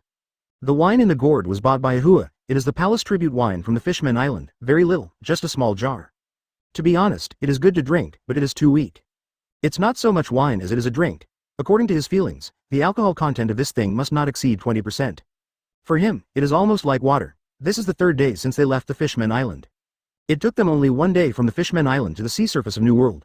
After all, they didn't need to sail with the current, so Sorata stayed in the deep sea for half a day. After all, it is close to the deep sea of Redline, and the peculiar geography has caused many wonders. After going out to sea, they headed towards the direction indicated by the lifecard in Sophie's hand. I have to say that New World is completely different from the first half of Grand Line. The weather here is more violent. In just 2 days, they encountered extreme weather 3 times. Advertisement, and now, it's the 3rd time. During these 2 days, they also met other pirate groups. The pirate group here is also different from the first half, stronger and more cunning. Powerful as Alona's invincible gun in the first half. In the past 2 days, he actually met a few pirates who could stop him. Although they were all sunk in the sea by Arlo in the end, blocking is blocking. From this, we can know that the New World pirates are completely different from the first half. They are cunning because, when they see the Liberty, they will often not rush over, but will call other pirates to act together, and they will not be as reckless as the pirates in the first half. When they knew that they couldn't beat them, these pirates would retreat without hesitation and would not tangle with them at all. Of course, since these guys came to attack them after meeting them, of course they couldn't leave. They all went to the dark deep sea, and went to accompany the countless dead bones under this sea. What? At this moment, Liberty suddenly headed towards one direction rapidly. However, this pitch-black sea area with rough waves suddenly calmed down. It was as if a hole had been opened in the sea surface, and the surrounding seawater kept pouring in towards this hole. As the speed increased, a huge Uzumaki with a diameter of tens of kilometers was formed on the endless sea surface. And Liberty is on the side of Uzumaki, following the current and heading towards the middle. As the ship stopped shaking, everyone on board noticed something unusual. On the observation deck, Arlo stood up, raised the binoculars, looked ahead, and then shouted down, "Sorata, Uzumaki, super big Uzumaki." Adao got out of the cab because he couldn't control the direction at all. Nodding to Kuina and Robin, who came out of the room under the ship, he walked to the bow and looked at the black Uzumaki like a funnel ahead, his eyes full of amazement. They'd seen Uzumaki before, too, but they weren't big, at least not in his opinion. Where, like this one now, was like a black hole, and on the waters of Uzumaki he saw even the sea kings. These sea kings, in front of Uzumaki, are like little fish and shrimp. They roared and wanted to rush out of Uzumaki, but Uzumaki's pull was like hanging iron chains on their bodies. No matter how they struggled, it was useless. They could only disappear into the black hole with the current of water. Advertisement Uzumaki, still Uzumaki, in his opinion, if they had not had Sorata on board, they would have been sucked into it, and maybe the ship would be destroyed. But the general pirate ships can only wait to die when they come here. Sorata, do you want to go down and have a look?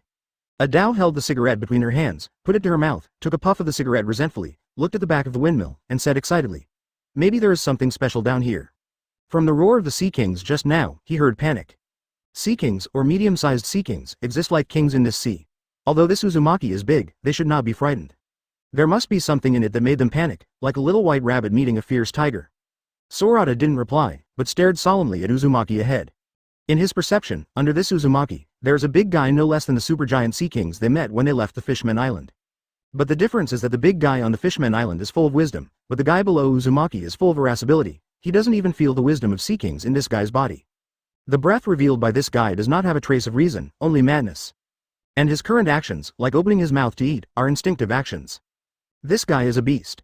At this moment, there was a sudden click and click in Uzumaki, like the sound of gears colliding and rubbing, and there was a crisp scream from it. The sea monster, it's the sea monster. Sophie, who followed Kuina and the others to the bow, heard the sound, as if she had encountered something particularly terrifying. Her body was weak, and she sat down on the ground, looking at the sea in front of her. Her face paled instantly, and cold sweat broke out. He kept yelling loudly, "The sea monster, the sea monster." Everyone looked at Sophie with shock on their faces. "Sophie, don't be afraid, we're here." Robin took a step forward, pulled Sophie into his arms, and patted her on the back like a big sister. Chapter 336 Ancient Legend, Kraken. Indigo stepped onto the bow of the boat, glanced at Sophie, and then moved forward quickly, lying on the guardrail, and raised his head to look at the sea ahead. Click click click click. As the distance approached, the sound of gears rubbing against each other became louder. And the scream coming from Uzumaki was even clearer. This sound is not harsh, but like singing, it is very pleasant. But hearing it in Indigo's ears, his complexion changed drastically. Snapped, hand. A fat hand patted on Indigo's shoulder. Ahua came out from behind Indigo. He pushed the mirror frame, turned his head to look at Indigo, and asked, "Dr. Indigo, you know this stuff?" Indigo bowed his head in thought for a moment, then nodded, "Yes, I've heard the legend." "Tell me." Hearing that Indigo really knew, everyone looked at him curiously. Indigo glanced at everyone, then turned his head, looking at the rock-like back sitting on the head of the windmill, giving people an infinite sense of security. The uneasiness that had arisen in his heart was instantly suppressed. He turned his gaze to Uzumaki ahead and said, "It is said that hundreds of years ago, there lived an unknown creature that ate islands in this sea area. Every time it appears, it is accompanied by violent storms, and there will be a deep sea Uzumaki connected to hell. Because every time it appears, it is accompanied by a melodious song like singing, so people also call it the sea monster. So, there really is a legendary creature down here." Adao threw away the cigarette butt in his hand, looked excitedly at Uzumaki who was getting closer, and said loudly, "This guy eats islands, it's not that he has a lot of treasure in his stomach." Snapped, Ahua's fat hand hit the back of Adao's head on the spot. "What do you guys think? Didn't you hear what Dr. Indigo said? That's all legends. It happened tens of hundreds of years ago, or even earlier. Who knows what this thing is now? And for such a long time, even if there is treasure, it must have been pulled out by this guy." Speaking of this, Ahua squinted and glanced at Adao. "Or, do you want to find him behind his asterisk?" A series of questions from Ahua made Adao speechless. He turned his head and glared at Ahua, clenched his fists and said ruthlessly, "You be asterisk asterisk asterisk asterisk D. You always hit lousy on the back of the head. I think you are drifting, aren't you? Want to be beaten again?" He ignored Ahua's question, but made a fuss about Ahua hitting him on the back of the head. "Come here, whoever is afraid of whom." Ahua rolled up his sleeves and leaned forward, wanting to fight Adao. Advertisement, all right. At this moment, a cold voice like a golden ling sounded, making the bow of the ship instantly quiet. Hearing Kuina's voice, Adao and Ahua looked at each other and quickly moved out of the way. They couldn't have fought with Kuina around. Kuina looked at the two people standing obediently on one side, took a step forward, stood by the guardrail, looked at Sorata's back and asked, "Sorata, are you going down?" Here maybe only she and Sorata can feel the strength of the big guy below, which is no less than the supergiant sea kings they met when they left the Fishman Island. And the breath is stronger. According to her perception, the power of the guy below is absolutely earth-shattering. Just then, two rows of huge fins in the shape of knives suddenly appeared behind them, spinning around Uzumaki. Take a closer look. Where there are fish fins, it is clearly teeth. Then they are now. Everyone lay on the bow of the boat, looked forward, and saw sharp teeth crossing and rotating in the Uzumaki in front of them in an orderly manner. The clicking sound they heard earlier was caused by the friction of that thing. Just like humans grind their teeth. The fins on the outside are the outer teeth, and the sharp teeth in the Uzumaki are the inner teeth. So this Uzumaki is the mouth of this guy. How big is this guy's body? Thinking of this, a trace of horror appeared on everyone's face. Arriving here, Kuina's body became tense for an instant, and a biological fear grew in her heart. The guy in front of her felt like a devil. It's really this guy. Indigo stared at the sharp teeth exposed in Uzumaki with a serious face, and said in a deep voice, "Legends, this guy is Poseidon's deadly enemy. In ancient times, he was called a sea monster, the incarnation of the evil of the sea." As he spoke, he looked up at Sorata's back and said, "Sorata, get out of here. If this guy can be Poseidon's opponent, then he can't be an ordinary sea king's." "Yeah." Sorata nodded. "This guy is too big. He can feel that this guy is opening his mouth to eat unconsciously now. If he wakes up this guy, maybe this sea area will suffer. He is not afraid alone. Even if he is swallowed by this guy, he can come out. But with Liberty, it doesn't work. He has to ensure the safety of his companions. After all, his current space domain can't really resist the attacks of big guys at this level." With a thought in Sorata's mind, a layer of transparent space quickly wrapped the Freedom, and then under his control, the Freedom slowly left the water and flew forward. Flying to the sky, I really saw how big this guy is. Although it is a black shadow, the span of this black shadow exceeds several kilometers, and the center of Uzumaki alone exceeds 1 kilometer. This guy is now like a funnel, sucking water through his body and trapping fish that fall into the Uzumaki. Advertisement, it's really spectacular. Floating in the middle of Uzumaki, Sorata looked at the mountain-like white teeth below, and at the endless black abyss. His eyes were full of wonder. This kind of big guy can only be bred in this world full of water. This guy is not in the original book. Either he hasn't appeared yet, or this guy has been sleeping until Shirahoshi is actually born. And they were also lucky to meet this guy eating once in decades. Crash. At this moment, Sorata's ears moved slightly, as if he heard something. He turned his head suddenly, staring at the outside of the fin like outer teeth. In fact, from the shadow, this guy is a 5-pointed star, which looks like a starfish, and Sorata is now staring at one of its feet. That is?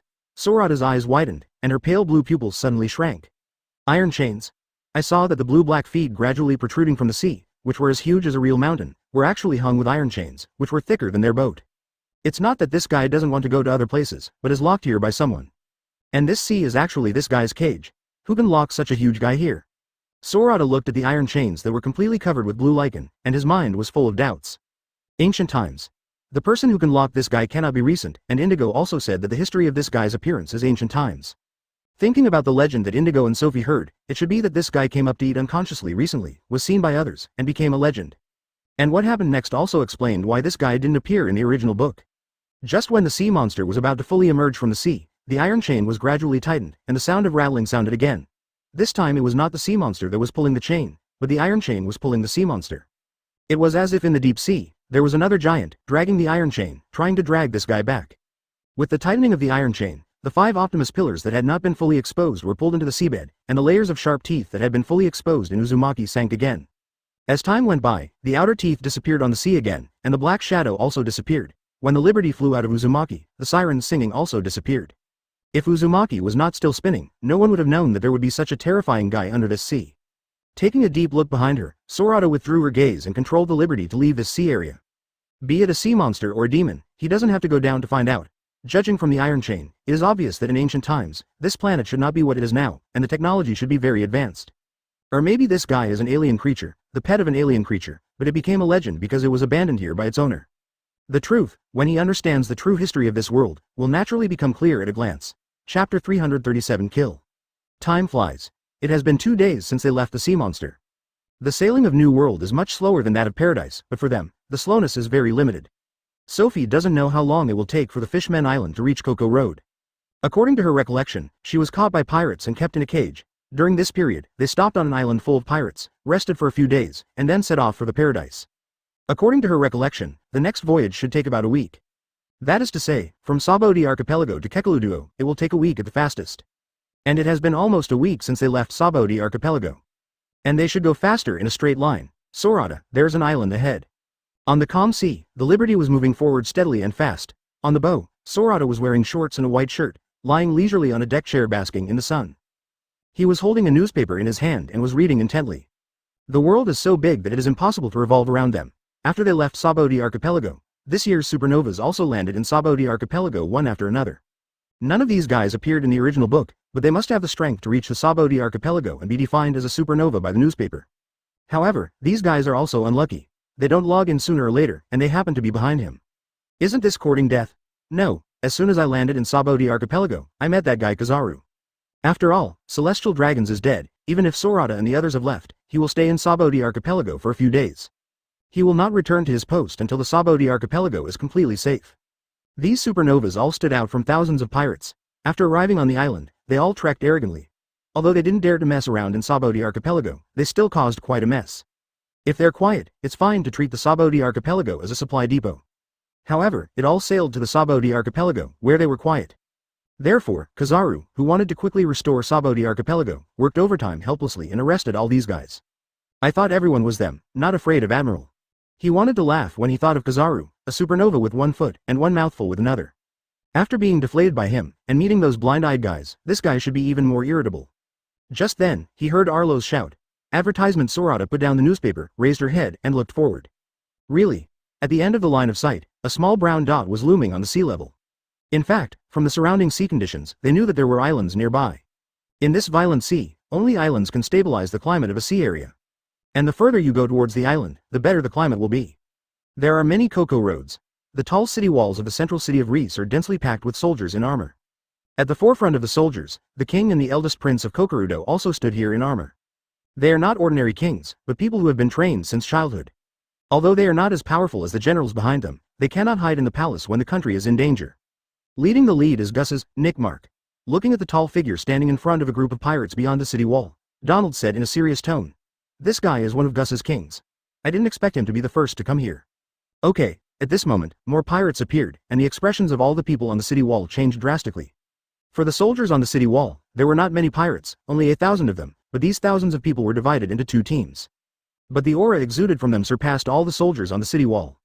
Ghost Hand Cordis. Rage Hunter Ludia. These 2 guys are here too.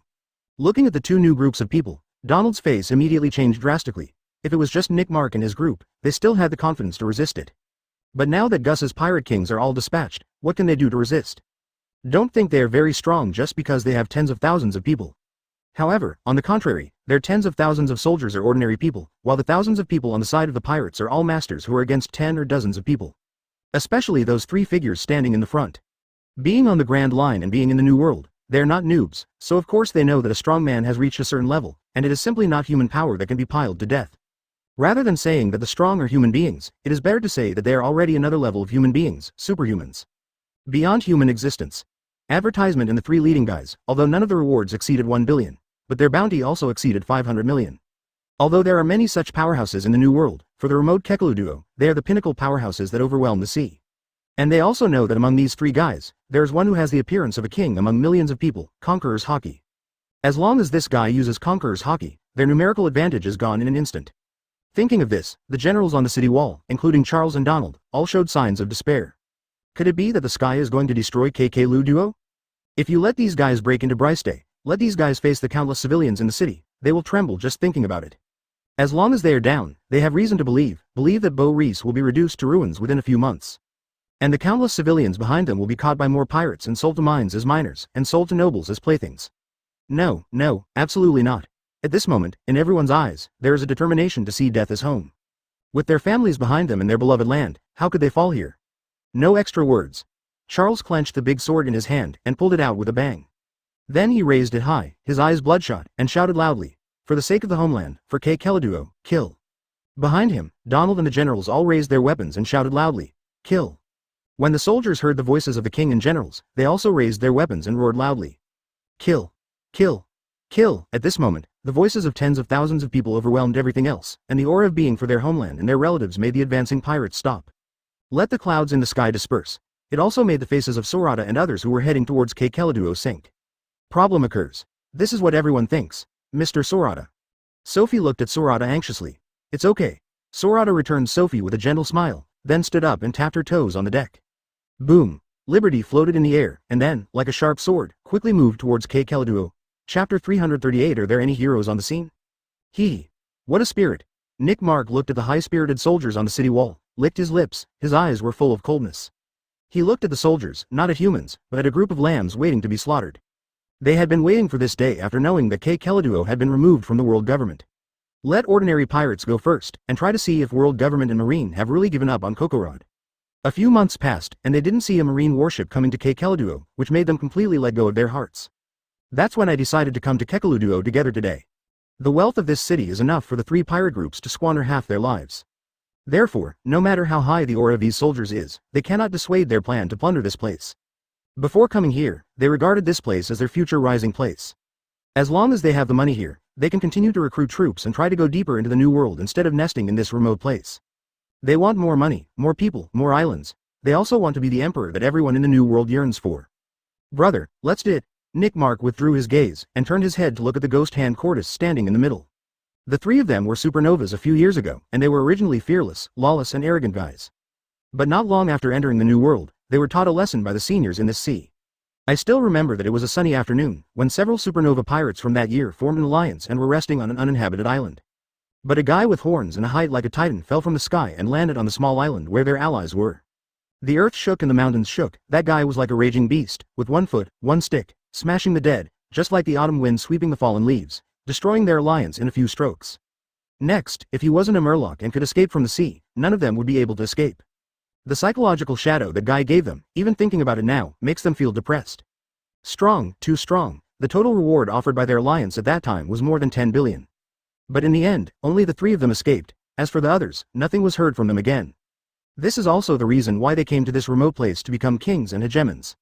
This is all right, as long as they accept Kekelu duo's wealth, they will be able to make a comeback. Not to mention going to that guy for revenge, but to dominate the sea, they should still be able to do it if they think about it. Ghost hands, as the name suggests, although the body is a human body, but the hands are black claws like evil spirits. Advertisement: he is an ability user who ate the fruit of Zone Mountain Bush. Ever since he ate the fruit, he has maintained the animalized form of his hands. And his favorite thing is to use his sharp claws to take out the enemy's heart, so he has the title of Ghost Hand. The Ghost Hand glanced at the excited Nick Mark, nodded, took a step forward, and kicked his eyes in front of him. His bounty was not their highest supernova that year, but he was the only one who had the appearance of a king. So after the three of them escaped, the other two would recognize him as their eldest brother. The space vibrates like the sky is falling. A domineering aura suddenly radiated towards the city wall ahead. Although the Ghost Hand's Conqueror's Hockey was released towards the front, the pirates behind him still felt the pressure. However, they were not afraid at all, but stared at the back of the Ghost Hand, their eyes full of admiration. Even if it wasn't the first time they saw the Ghost Hand perform Conqueror's Hockey, it made them feel excited. This is their eldest brother, a strong man who is destined to dominate the sea. The Conquerors struck, and at this moment, it seemed that the space was still, and the momentum and roar on the city wall stopped abruptly. Then there were countless falls to the ground. Soldiers stood in rows, all with white eyes, weapons falling, bodies falling backwards. No matter how imposing they are just ordinary people in general.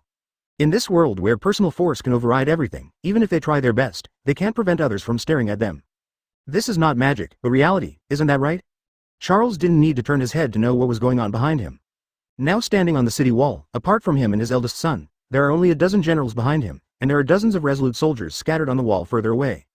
The soldiers were scattered on the long city wall, standing among the countless fallen soldiers. They looked extremely lonely. Of course, there is also endless sadness. Their eyes were bloodshot, their trembling hands tightly held the weapons in their hands, and the weapons were stuck on the ground to prevent themselves from falling down. Then they all turned their heads to look at the middle-aged figure on the middle city gate, and roared with all their might. Kill, although the sound is small, it is enough to spread throughout the battlefield. His Majesty, behind Charles, a general looked at the pirates below with trembling lips, his eyes full of unwillingness. Advertisement: he is not afraid, but he is desperate for what will happen next. Charles raised his sword and roared loudly. Soldiers, follow me down to kill the enemy, even if there are only a few dozen of us, we can't let them enter the city so easily, unless they step over my corpse. Suppressing the sadness welling up in his heart, Charles fixed his eyes on the ghost hand, bent down and jumped off the city wall. He knew that this was not the ground, but hell, but who told him to be the king of Kokorodo? If he were to die, he would die first. I don't know how to hide, but I still come down to seek death. The ghost put away the conqueror's hockey, stared coldly at Charles and the others rushing towards this side, grinned and said indifferently, "Block the car with your arms." As he spoke, he raised his hand and waved forward, "Brothers, kill these guys for me. Everything in this city belongs to us." Ah, the boss is mighty. The greedy red glow of ultimate appeared in the eyes of the pirates, holding the weapons in their hands tightly, roaring and rushing towards Charles and the others. Are there any heroes? But as the cadres behind the ghost hand left, their slight advantage instantly turned into a disadvantage. No matter how hard they try. Nick Mark looked at Charles, who was rushing left and right in the crowd, licked his lips, his eyes were full of murderous intent. At this moment, the time around seemed to slow down. Not far from him, Donald looked at the spear, slashed open the weapon in front of him, and wanted to step forward, but to no avail. He could only watch the spear fall towards Charles little by little. He raised his head abruptly, his pupils contracted rapidly, looking at the swiftly approaching spear. He wanted to hide, but his body couldn't keep up with his thoughts. Without a hero on the scene, Charles certainly could not escape this imminent death. Boom, the two sides collided instantly. You are really tenacious.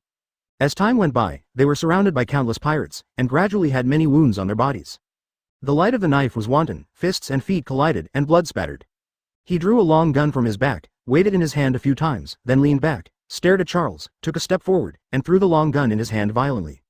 The wild laughter of the pirates, the despair of Charles and the others, at this moment, they are combined into a human tragedy and comedy here. Charles, who was fighting with several cadres, seemed to feel the danger. So when a war starts, even if they face pirates who are several times or dozens of times their number, they will still have the upper hand. Although Charles and the others can't compare with the ghost hands and the cadres behind him, they are still very powerful for ordinary pirates. When the spear left his hand, it was like a large bullet, across the battlefield, and stabbed towards Charles viciously. Chapter 339. The hero appears, the situation turns instantly. Answer: of course it is. Just at this critical moment. Click.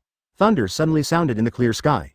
Amidst the rumbling sound, a cyan thunder that spread across the sky quickly crossed the battlefield, and landed directly in front of Charles under the horrified eyes of countless people. Boom, when the thunder hit the ground, it exploded like a cannonball. Amidst the barking sound, endless electric arcs, like countless snakes, avoided Charles, Donald and the others, and radiated in all directions. The electric arc directly rushed into the bodies of the pirates, causing them to collectively scream. Their bodies froze for a moment, their hair stood on end, and black smoke billowed. And the long spear that shot at Charles was blocked by a finger wrapped in a blue arc protruding from the thunder. What? Brother Mark's spear was blocked with one finger. I'm afraid this is a dream. The pirates looked at the fingers that emerged from the lightning, and instantly abandoned their opponents, and quickly approached the ghost's hand. They are not fools, the figure that came out of the lightning, they knew it was Logia devil fruit at a glance. Logia devil fruit. If you eat one of these things, even in a new world where there are so many strong people, you will be strong.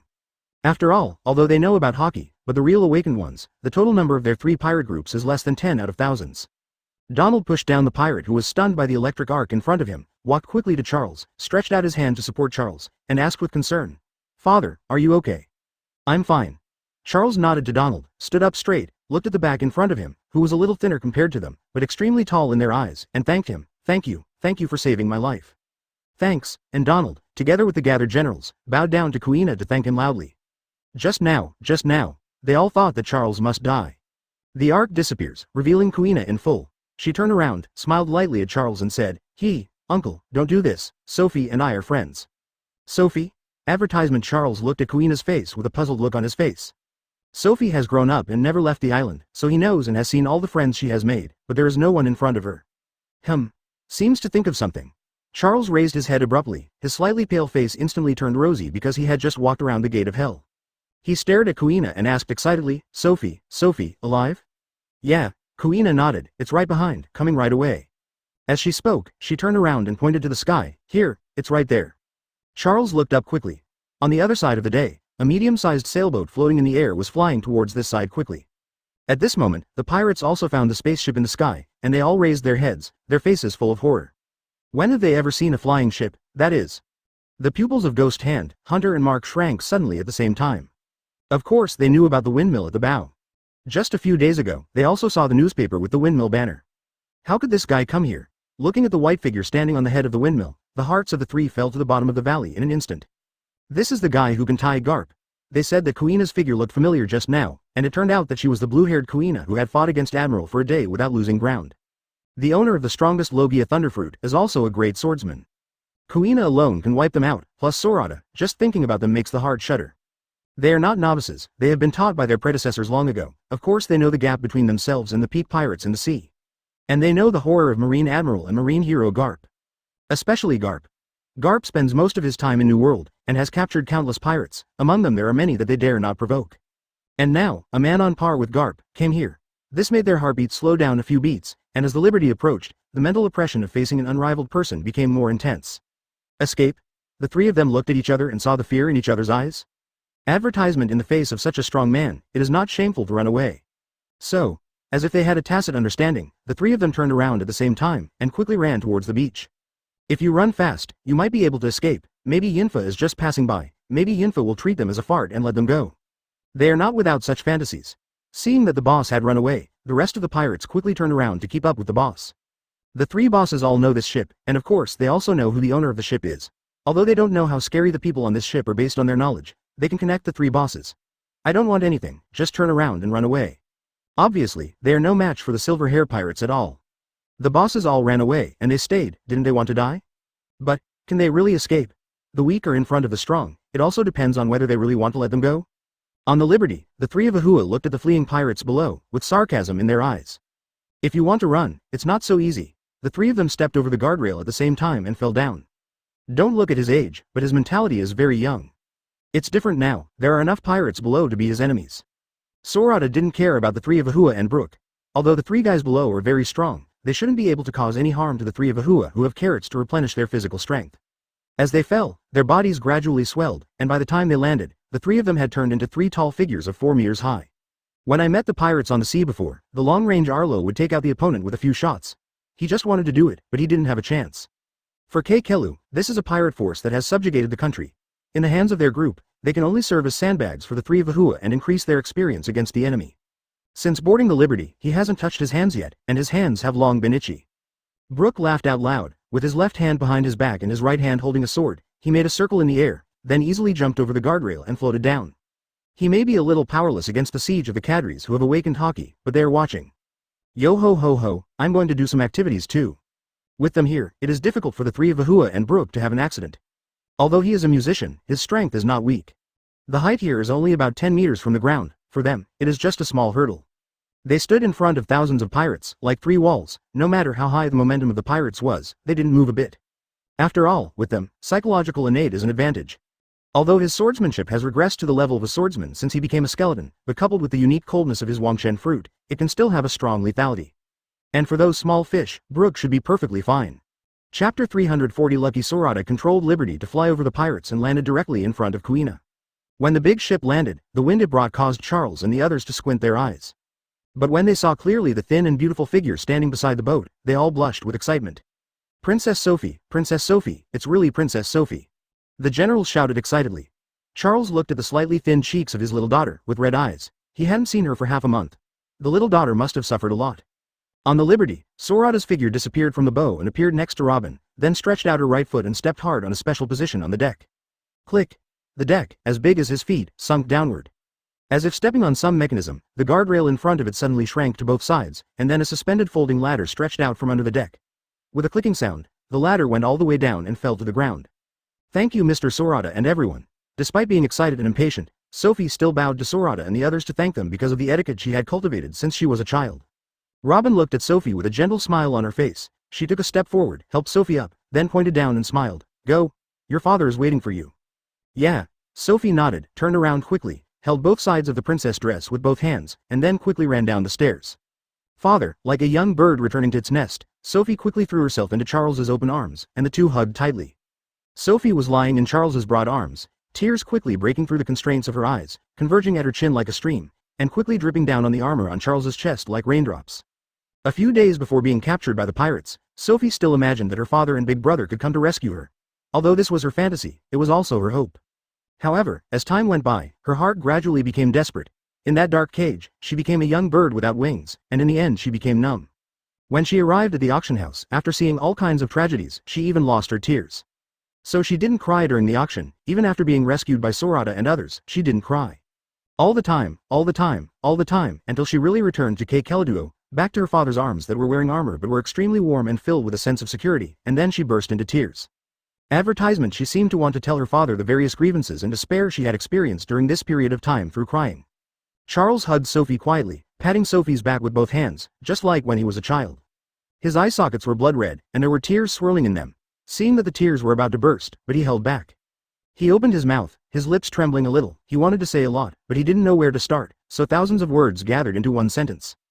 Just come back. He reached out and stroked Sophie's head, as if every time Sophie went out to play and fell into his arms when she returned home, his eyes were full of doting. Sophie was his youngest daughter, and his wife, Sophie's mother, died of illness shortly after giving birth to Sophie. So Charles has always been both a father and a mother to this little woman. It can be said that Sophie grew up with thousands of pets. And Sophie didn't disappoint him, although he spoiled her a little too much, but she didn't grow crooked.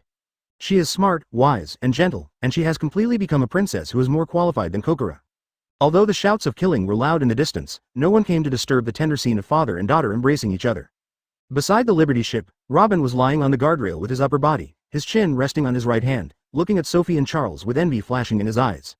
She was born in Ohara, a famous archaeological sanctuary in West Blue. Her father died early, so she has no memory of him. And her mother is a wanted criminal pursued by the world government. When she was 2 years old, her mother left her alone in her hometown to be raised by her younger brother's family in order to go to sea to explore history. Because of being dependent on others and because her uncle's family doesn't like her, she really hasn't enjoyed the taste of family affection when she grows up. Just when she was in a daze, Kuina appeared beside her at some point. Kuina lay on her shoulder and said softly, Robin. Robin replied softly without looking back. Kuina stared at Robin's side face and said gently, we're your relatives, aren't we? Robin has been on the ship for so long, of course they all know about Robin's past, so Kuina is very clear about Robin's mood at this moment. Hearing Kuina's words, Robin was taken aback for a moment, then turned his head, looked at the pretty face close at hand, slowly raised the corners of his mouth, and nodded with a smile. Advertisement. That's right, she really didn't enjoy much family affection, and because of devil fruit, she was regarded as a monster by the children nearby since she was a child, so her childhood was very lonely. But she was lucky again. She has Dr. Kroba and Ohara's scholars who are willing to take her in. Let her find the pursuit of her life. She spent a short time with her, but she became her first good friend in the true sense, Jaguar D. Saul of the Titan family. He taught her to smile happily in the face of everything. Although they were all dead, the brilliance of humanity was deeply rooted in her heart, preventing her from truly falling into darkness during the years of fleeing. Until she met Sorata, met Kuina, met Awa, Although her life was full of tragedy, but at the same time she was very lucky. Like Kuina said, they are her family. Although she didn't experience much family affection, since she boarded Liberty, she has found her direction, her life goal, her partner who truly accepts her, and now she has even found a friendship that is not family affection, but is better than family affection. So she was really lucky. He was so grateful to fate, thanked it, for letting her meet Sorata and the others. Sorata glanced at Robin, smiled, and then disappeared, appearing on the top of Liberty's observation deck.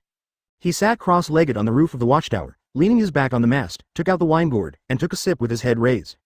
In terms of family affection, his life in the two worlds has been combined for almost 50 years, although he has never met his real biological parents. But there was never a lack of affection. On the earth, there is an old director of an orphanage who treats him like his own, and there is another one, Fat Boy, who has been with his master all the time. In this world, there is Koshiro, the master who treats him like his own, and Kuina, who has always regarded him as a big brother and a lover when he grows up. Although I have never experienced a mother's love, but there are 2 mountains of father's love, but it is perfect. So if you say lucky, why is he not lucky? God let him come to this world, gave him a perfect childhood, gave him invincible strength in the world, gave him childhood sweethearts, gave him a group of partners who were willing to follow him and support him in everything. Very lucky.